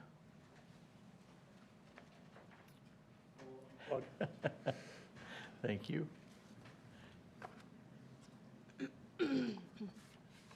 Here we go. The subject site is bordered on the west by US 421. Again, Ambrose Lane is the access drive that comes off of Michigan Road and comes back and provides access not only to the Century Senior Living Facility, but then also provides access down along this side, down to the townhomes that are being constructed. So we are north of the Interactive Academy, directly across from Holiday Farms. The zoning shows that this site is also part of the Holiday Farms East PUD. This is drawing showing what the to-be-platted lot is. And again, they have submitted a secondary plat petition, which is to be approved administratively, and staff is in the process of reviewing that. When that is finalized, this lot will be formally established. And so that approval is one of the conditions of approval of this development plan. This also puts into context where the proposed bank is in relation to, again, this is Ambrose Lane that comes in from Michigan Road, the access drive that comes down and provides access to the townhomes that then eventually comes down and ties into an access drive down to Interactive Academy. This is showing that really one lot will remain undeveloped on this side of Michigan Road that's part of the Holiday Farms East PUD. Moving on, this is the site plan that shows the single-story structure will be oriented toward Michigan Road will be accessed by 2 points of entry. One will be a right-in off of Ambrose Lane at this location, but then we'll have a full access here off of Dorado Lane. Again, Michigan Road is out here. The building's drive-through will be located here on the east side of the building, and then back behind it over on this side will be the trash enclosure. The financial institution with or without a drive-through is a permitted use in the central mixed-use block of Holiday Farms PUD, and the submitted development plan complies with lot width, frontage, and building heights for projects within the CMU. Staff's recommendation is that we support a conditional approval of the proposed development plan subject to the following: resolution of items noted within the attached Department of Public Works comment letter, which is Exhibit 6, and administrative approval and recording of the submitted secondary plat. Just to go a little bit further, there's the landscaping plan that has been submitted. Here are building elevations. And again, going back, there's if you note an angle on the building, that is the primary pedestrian or entry into the building. So that is where the signage above that entry is to be located. Again, you can see the drive-through, which would be back on the east side of the building, away from Michigan Road. And that is what I have to present. I'll be glad to answer any questions you might have. Any questions for staff? Hearing none, go ahead and state your name and you probably know, 10 minutes. Yes, Yeah, please. thank If not less. Members of the Plan Commission, thank you. I know these are late nights and tough meetings. My name is Jeff Jacob. I'm a partner with Hackman Hewlett. My office is on 220 South Elm Street here in Zionsville. Here on behalf of the petitioner, Community First Bank of Indiana. With me this evening, and excited to be a member of the community, is Rod Bloom, President and CEO of Community First Bank, and Rick Powell, the Bank Infrastructure Coordinator. I also have with me Brad Winnick from MSKTD and Associates handling the architectural, and Zach Wilkinson from JPS Consulting handling the civil engineering, and happy to answer any questions that are above my head or pay grade. As mentioned, thank you staff as always for your thorough review. We are part of the Holiday Farms East PUD and the Michigan Road Overlay Zone. We have about a 5,100 square foot single story building, financial institution with drive-through that we're seeking approval tonight on a approximately 1.4 acre site. I'm going to go through somewhat of a checklist of some items tonight, and as we get into them, if there's any questions, please stop me. First and foremost, the proposed development is consistent with the comprehensive plan. A financial institution is a permitted use in the central mixed-use block of the PUD. We are compatible with the surrounding uses. The subject site lies within the mixed-use PUD context. We've got senior living and townhomes as, as staff indicated. And I don't know why that is. Here we go.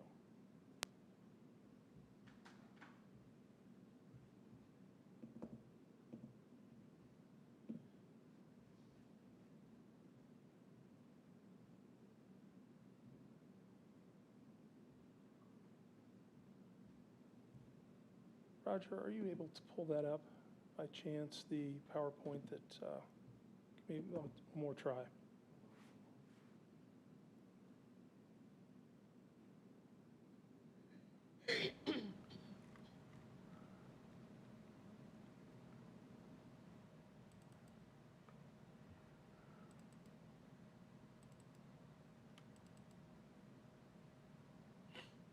Slide 3, please. Thank you very much.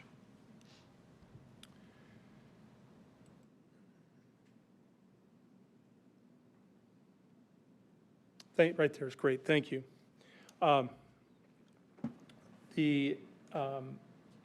We have provision for adequate utilities. We have more than adequate parking. And as is important to this board, we have provided for pedestrian connectivity.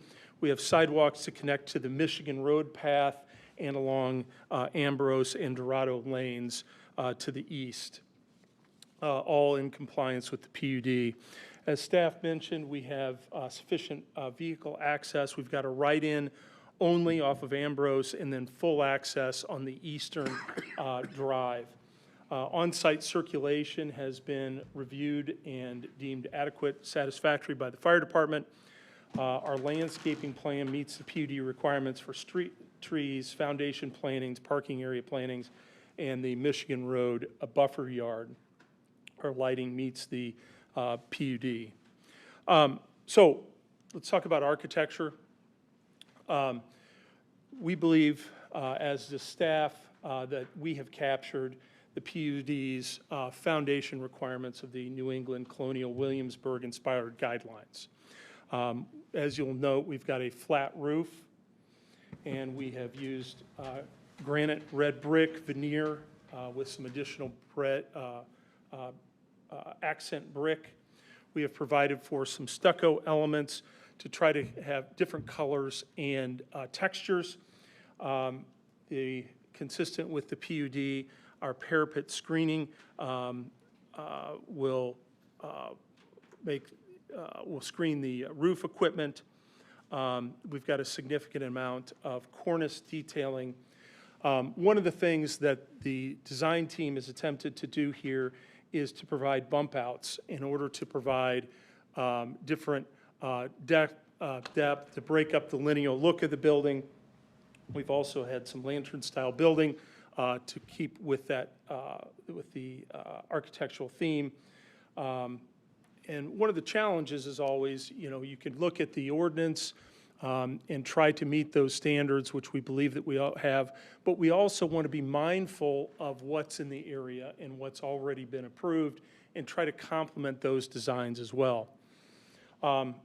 We have received Holiday Farms Architectural Review Board approval. Roger, if you wouldn't mind flipping the next couple slides. These are showing, this is the east view of the drive-through. Again, please.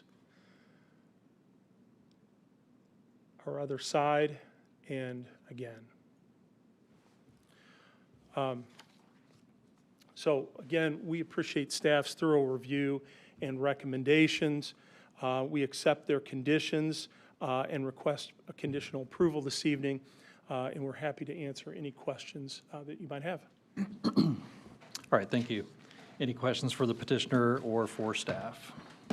I have a question. So the drive-through lane, do you need to come in and go all the way around to? I believe that is our traffic. Yes, to go through the drive-through, that is correct. Okay, and then there is an ATM on the outside, so there looks like there's maybe 2 lanes and then That's an ATM correct. on the right side? Yes. Can a car get around that outside lane to get out of the project? Because at this point, it's only a right in, so the only way somebody can get out is that. Yeah. So I would be out of my depth to fully answer that question. I Yeah. believe the answer is yes. I'm but sure it probably let me- is, but I let just me- wanted to check. Let's just make sure. Please introduce yourself. Hi, I'm Zach Wilkinson with JPS Consulting Engineers. We did do vehicle tracking, so that way whenever there are situations where cars are parked within the drive-through lane, there is also sufficient enough room for a typical size fire truck to maneuver past that outer portion as well. Okay, so there can be 3 cars in that bay and a fire truck can get through?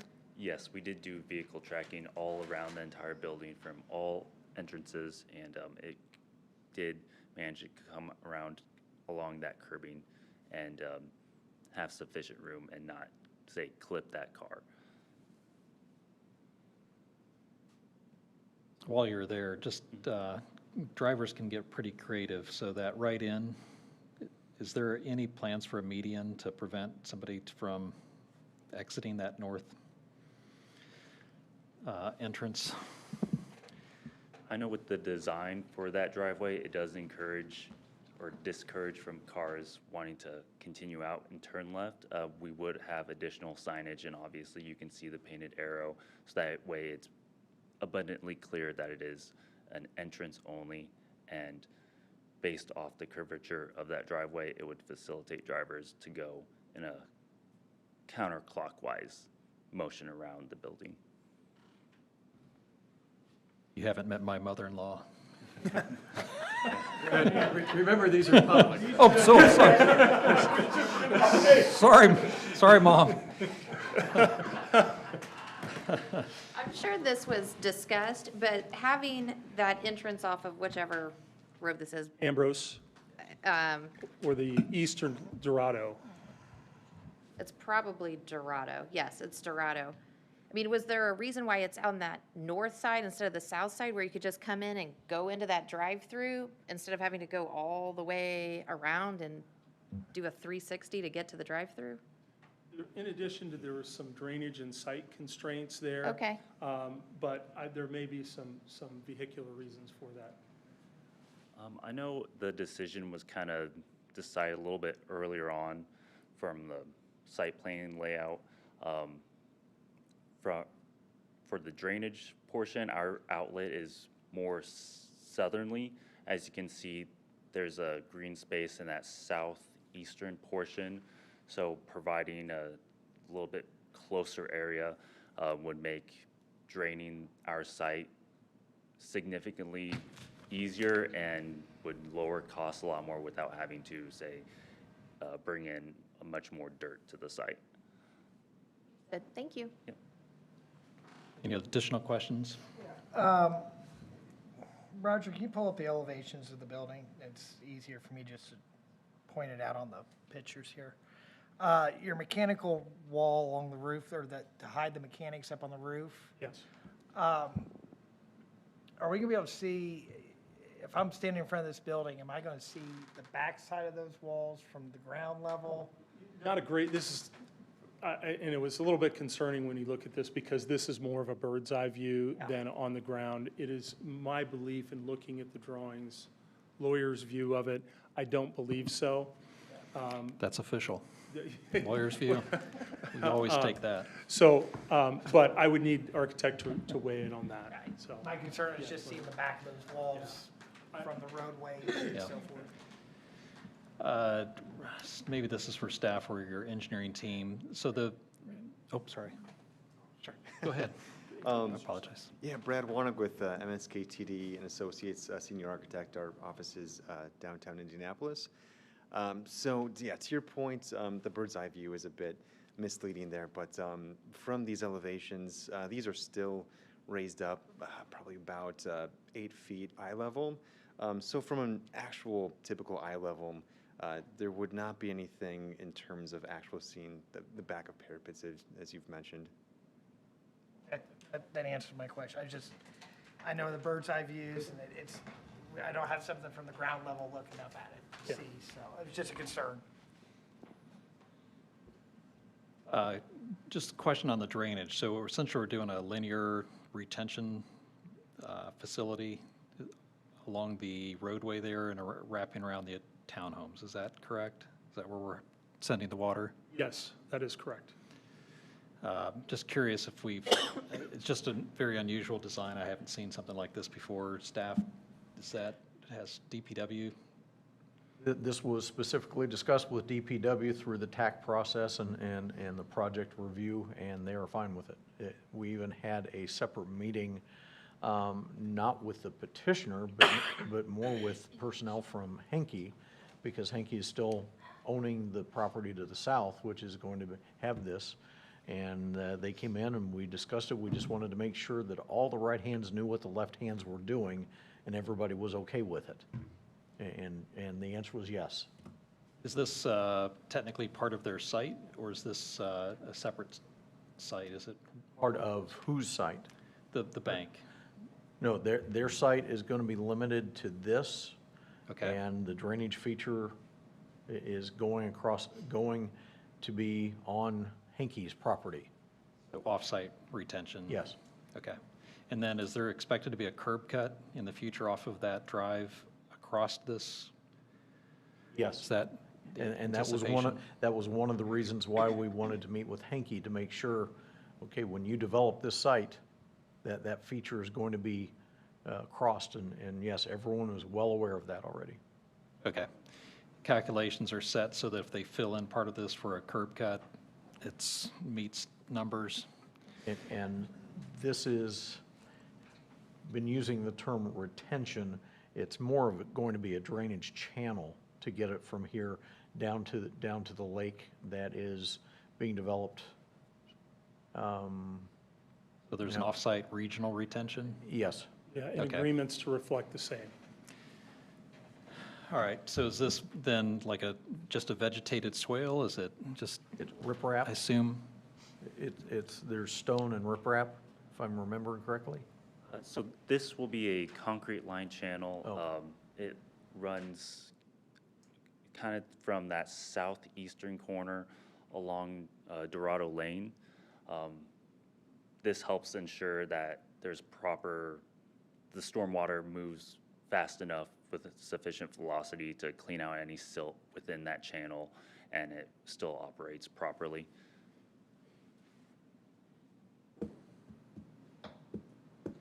Can't say I love the aesthetic of that, but I'm not going to raise any issues about it. I Looks guess. like it's only about 2 foot deep is what it looks like. I thought it was 4. Is it? Is it 2 or 4? I'm just So- 89 to, I guess a little bit more, yeah. I believe that channel, it's compared to, say, Dorado Lane adjacent to it, it ranges from about 3 to 4 feet.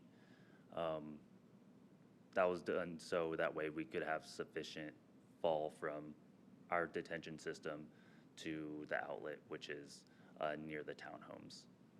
So just out of curiosity, why not just a culvert, a pipe, and that be a grass median that's above it? Zionsville's stormwater ordinance dictates that a grass swale has to be a minimum of 0.5%. Any less than that, then there's a greater chance of staining water, possible stagnant pools. Yeah, I'm not talking about a drainage swale. I was talking about, can you pipe it and then just have a grass strip over top of it instead of, so what's the slopes on this? I guess, so again, if a kid's walking along this roadway, I don't know if there'll be sidewalk pedestrian facilities or not, but it's an attractive nuisance. It's possibly, you can see the BMX bikes and the skateboarders loving a concrete sleuth. Or So this concrete line channel swale, it is only really the base of it that is concrete lined. The rest of it will be grass. It's only during, say, small trickle events where the stormwater can move sufficiently through. Larger storms that we've probably recently experienced, it would be a little bit more full, but we've also done calculations to ensure that swale had sufficient capacity.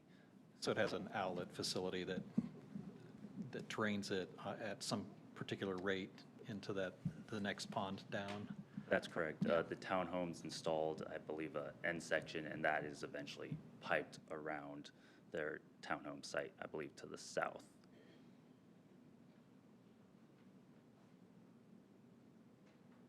Again, I don't know that it's enough to really warrant any kind of amendment, but it just seems like a more obvious solution to pipe it and have a green space there. But, all right, do we have a motion? The only final thing I will say Oh, wait, we about need to this do a public hearing, drive-through don't we? really quickly is I am many times the third car in line trying to get to the ATM. So I guess I just want to make sure we've thought about, because this is the only way out, is that pathway. That people, it's not just one car, but we can have cars lining up to use that ATM and they can still exit the bank. It's just the only way around. Right? I can only defer to what the traffic studies that we've done or our site studies allowed for adequate flow, and the fire department was pleased with that. Okay, all right. I'm satisfied. All right, we do have to open up, I apologize, so we do need to open up a public hearing. So again, is there anyone here that is wanting to speak about the bank? Seeing no one, we open and close the public hearing. Deliberation, questions?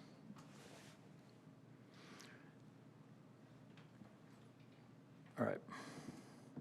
I move that docket number 2026-29-DP Development Plan for 5,095 plus or minus square foot building on Lot U in the Holiday Farms East PUD and Michigan Road Overlay B, conditionally approved, subject to the findings in the staff report and the staff recommendations, the findings of fact, resolution of items noted in the attached comment letter Exhibit 6, and administrative approval and recording of a submitted secondary plat, docket number 2026-31-SP. Second. Thank you, Jim. Thank you, Craig. Any deliberation? Hearing none. Mike? Jim Hurst. Aye. Craig Melton. Aye. Josh Fedor. Aye. Brad Johnson. Aye. Kendrick Davis. Aye. Nikki Finelli. Aye. Motion passes. Thank you for your time. Thank you. Appreciate you. We need to suspend rules. Okay, so it is past 10 o'clock. We need to suspend the rules to, Make a motion, we suspend the rules to hear. Second. it's been moved and seconded. All in favor, say aye. Aye. Aye. Hearing no, everyone I think You're said safe. aye. We're going to see it. All right, so next case is 2026-32-DP, the Curlis Office Building. Staff, do you want to kick us off? Yes. Thank you. This project, pardon me, this project also was in the Creekside PUD. You can see it's at the end of the Creek Way. Oh. We're not on the right presentation. It's just not connected to the monitor.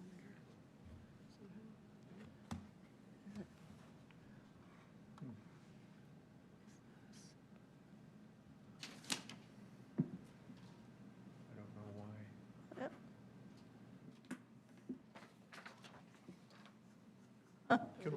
Can we, are we showing the right?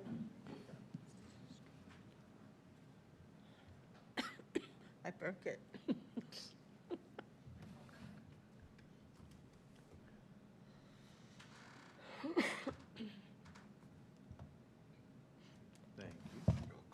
Oh, yeah. Technology. Roger thinks he's the Luddite. Creekside PUD at the end of the cul-de-sac on Creekway. You can see the site here. It's a single office building with associated driveway, parking, and driveways around. The intent is to have area inside to store some vehicles, as well as an indoor fitness center for the building office folks. Excuse me.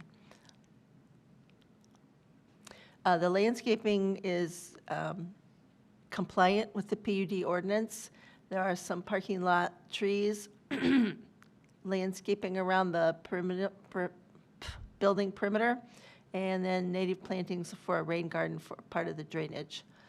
There are no perimeter plants around the parking lot because the cars all face interior to the site, so there's no headlight. Get off, off-site. My goodness. The site photometrics comply, and the cut sheet, the fixtures comply with downlighting, and they've provided a nighttime view of that. Photometric. The building architecture has been reviewed and approved by the Creekside Architecture Committee. It's insulated metal panels in a variety of colors and different siding patterns. Sorry, it's bedtime. There is also, the Architecture Review Committee is still reviewing a proposed monument sign, so they have given a conditional letter of approval. So just pending the building's monument sign. Like the previous project, this is showing some wall signage, which is permitted, but we don't have the exact dimensions. So again, we'd ask that wall signage be delegated to administrative approval. And this shows, again, the proposed monument sign out near the entrance. There was discussion with the Architectural Review Committee of potentially gating off this driveway for safety purposes, security. That design hasn't been finalized, and the fire department has been in discussion with this, and they're okay with a gated entrance, of course, as long as they get keys to the gate. With that, I'm happy to answer any questions or turn it over to the petitioner. All right, any questions for staff? All right, The floor is yours. Good evening. My name is Walter Freihofer. I'm here on behalf of Beyond Ganado, which is a LLC that is handled or is contemplated to own this property. With me tonight is Mike Curlis, who will be the member of the LLC, Aaron Hurt from CEC, who is our civil engineer, and Dan Crapnell from Studio M, who is our architect for this project. A couple of things that make this a little bit unique. This property is very long and narrow, and the actual building will sit almost 300 feet west of the curb line of Creekway Drive there. The other thing that's very unique about this is that the building sits almost 20 feet lower than the curb, and so we're going to have quite a time trying to get water back from and sewage from the building using injector pumps and whatnot back up to the street. So it's a less than perfect situation, but we're making the most of it and anticipate doing that. The length of the driveway will be almost 400 feet, which is, sitting that far off the road, why the gate was considered. I've talked to Mr. Lip at the fire department, and he has indicated that as long as that sits at least 50 feet back from the right-of-way so that you can see that a truck can be there and not hinder traffic in Creekway at that point. Also, it is our intent to try and save every possible tree in this site. It's a very unique location. It's a very unique site, and we would hope to be able to utilize some of the beauty that's there. With that said, the only other comment, and I'd like to get this on the record, is that my mother-in-law is a very good driver, and I'd like to thank her. I'm going to be hounded by. Be happy to answer any questions. Jokes. Dang it. Set myself up. Thank you so much. Questions for the petitioner and/or staff? So I was on the redevelopment commission when this all got platted. We knew that this was going to be a difficult site. So I appreciate the challenges that you have there with the site. It takes a special person to want to work through those issues. My only comment really is on the south-facing facade. I think you're in fairly close proximity to one of our trails in the park system there. I think it's shown on one of the drawings. My question is, on that south-facing architecture, would you be willing to, so the front facade looks great. I like the contrast of the lighter material and darker material. The facade that faces the south, faces that trail, I'm wondering if between the garage door and the windows, if we could do another panel that changes color there, just to add a little bit more contrast for the pedestrians that are in the park. I mean, the whole idea when we created Creekside Corporate Park is to make it and maintain it as a kind of a corporate, kind of higher quality architecture, a great green space, places for your employees to walk and enjoy, that type of thing. And I think that facade is just a little bit lacking being a publicly viewable facade. Appreciate your comment there. As you are aware, the sidewalk or the trail sits well below from a topography standpoint and is well off that. I think it's over 50 feet. If we are able to keep all of the trees and the rub, I don't know that there will really be a lot of times when that will be visible, but I'm sure that I can convince Mr. Curlis that we could do something such as that. Yeah, and it may be far enough away, but wintertime, tree canopies are down. You've got a slope there that you may have to revegetate. Construction's just, even Yes, with the greatest. we will commit to do that. Okay, thank you. And again, just the same width that you have elsewhere is perfect. Thank you. Anyone else? You have a request to narrow that drive down to 20 feet. Do you anticipate having any issues, with a semi-truck coming in for some type of delivery or a delivery truck and then a car, exiting at the same time, having enough room for those vehicles to pass each other. We believe there will be enough room for them to pass.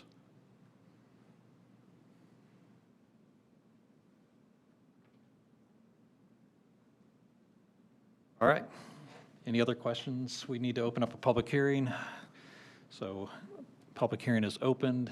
Does anyone want to speak? Hearing none, we will close the public hearing. Any further questions or deliberation? We need a motion.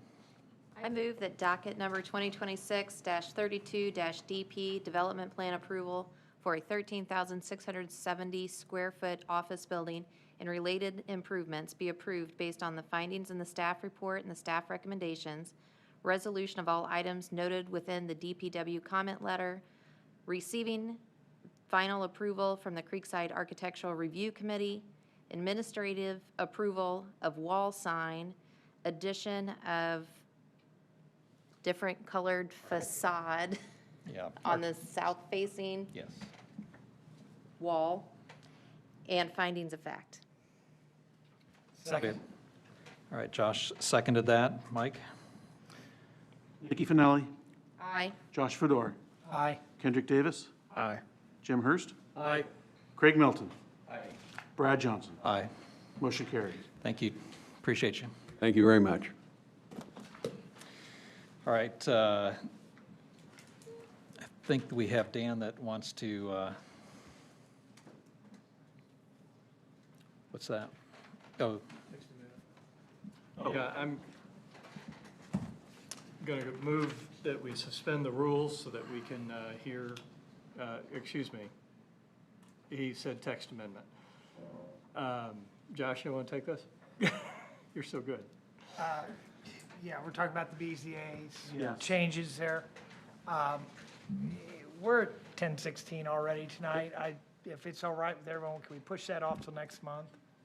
I think that'd be great. Discuss it a little bit more in detail, because it is a pretty significant change for the plan, for the Board of Zoning Appeals. I want everyone to really digest what we're talking about, so.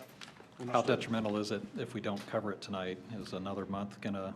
I don't think so. I looked at the docket, we don't. It would have to go back up, it has to go up to town council anyway. Yeah, I it's mean, gonna be a few months it's- process, no matter how we Yeah, cut it. yeah. Okay. Mr. President? Yes. I do have one item I'd like to ask the commission to add. We have two agreements in the Delancey case, one from Seth All, one from William Poorman and Elizabeth Poorman, and I'd like you to consider those, but it would take a suspension of your rules. I will make a motion to suspend rules to add an item to our agenda. Second. Okay, it's been moved and seconded. All in favor, say aye. Aye. No opposed? Okay. We have two owners, as I mentioned, who have, we reached an agreement with on the. Is this, He's going to step out. Oh, yeah, sure. We should let the record reflect that Andrew. Mr. Davis has recused himself. So we have two owners who have entered into an agreement to construct the pathway as we've requested, and I'd like you all to approve them so they can begin submitting permit applications, and I'll be happy to answer any questions. I don't have any questions. I don't either. So the motion is simply to accept the two. Approve the two agreements, one with Seth Alt and one with William Poorman and Elizabeth Poorman. I provided these to you by email. So moved. Is that acceptable? Yes. Okay. Mike, Who was the first motion? I'm sorry. Craig. Okay. Craig, and And Jim. Craig Milton, Yes. Jim Hurst, Aye. Josh Fedor, Aye. Brad Johnson, aye. Nikki Finelli. Aye. Motion passes. Thank you very much. Motion to adjourn. So moved. Second. All in favor? Aye. Are we signing anything? Yeah. Gonna pass those Excedrins down. It's like. Set up in the building somewhere?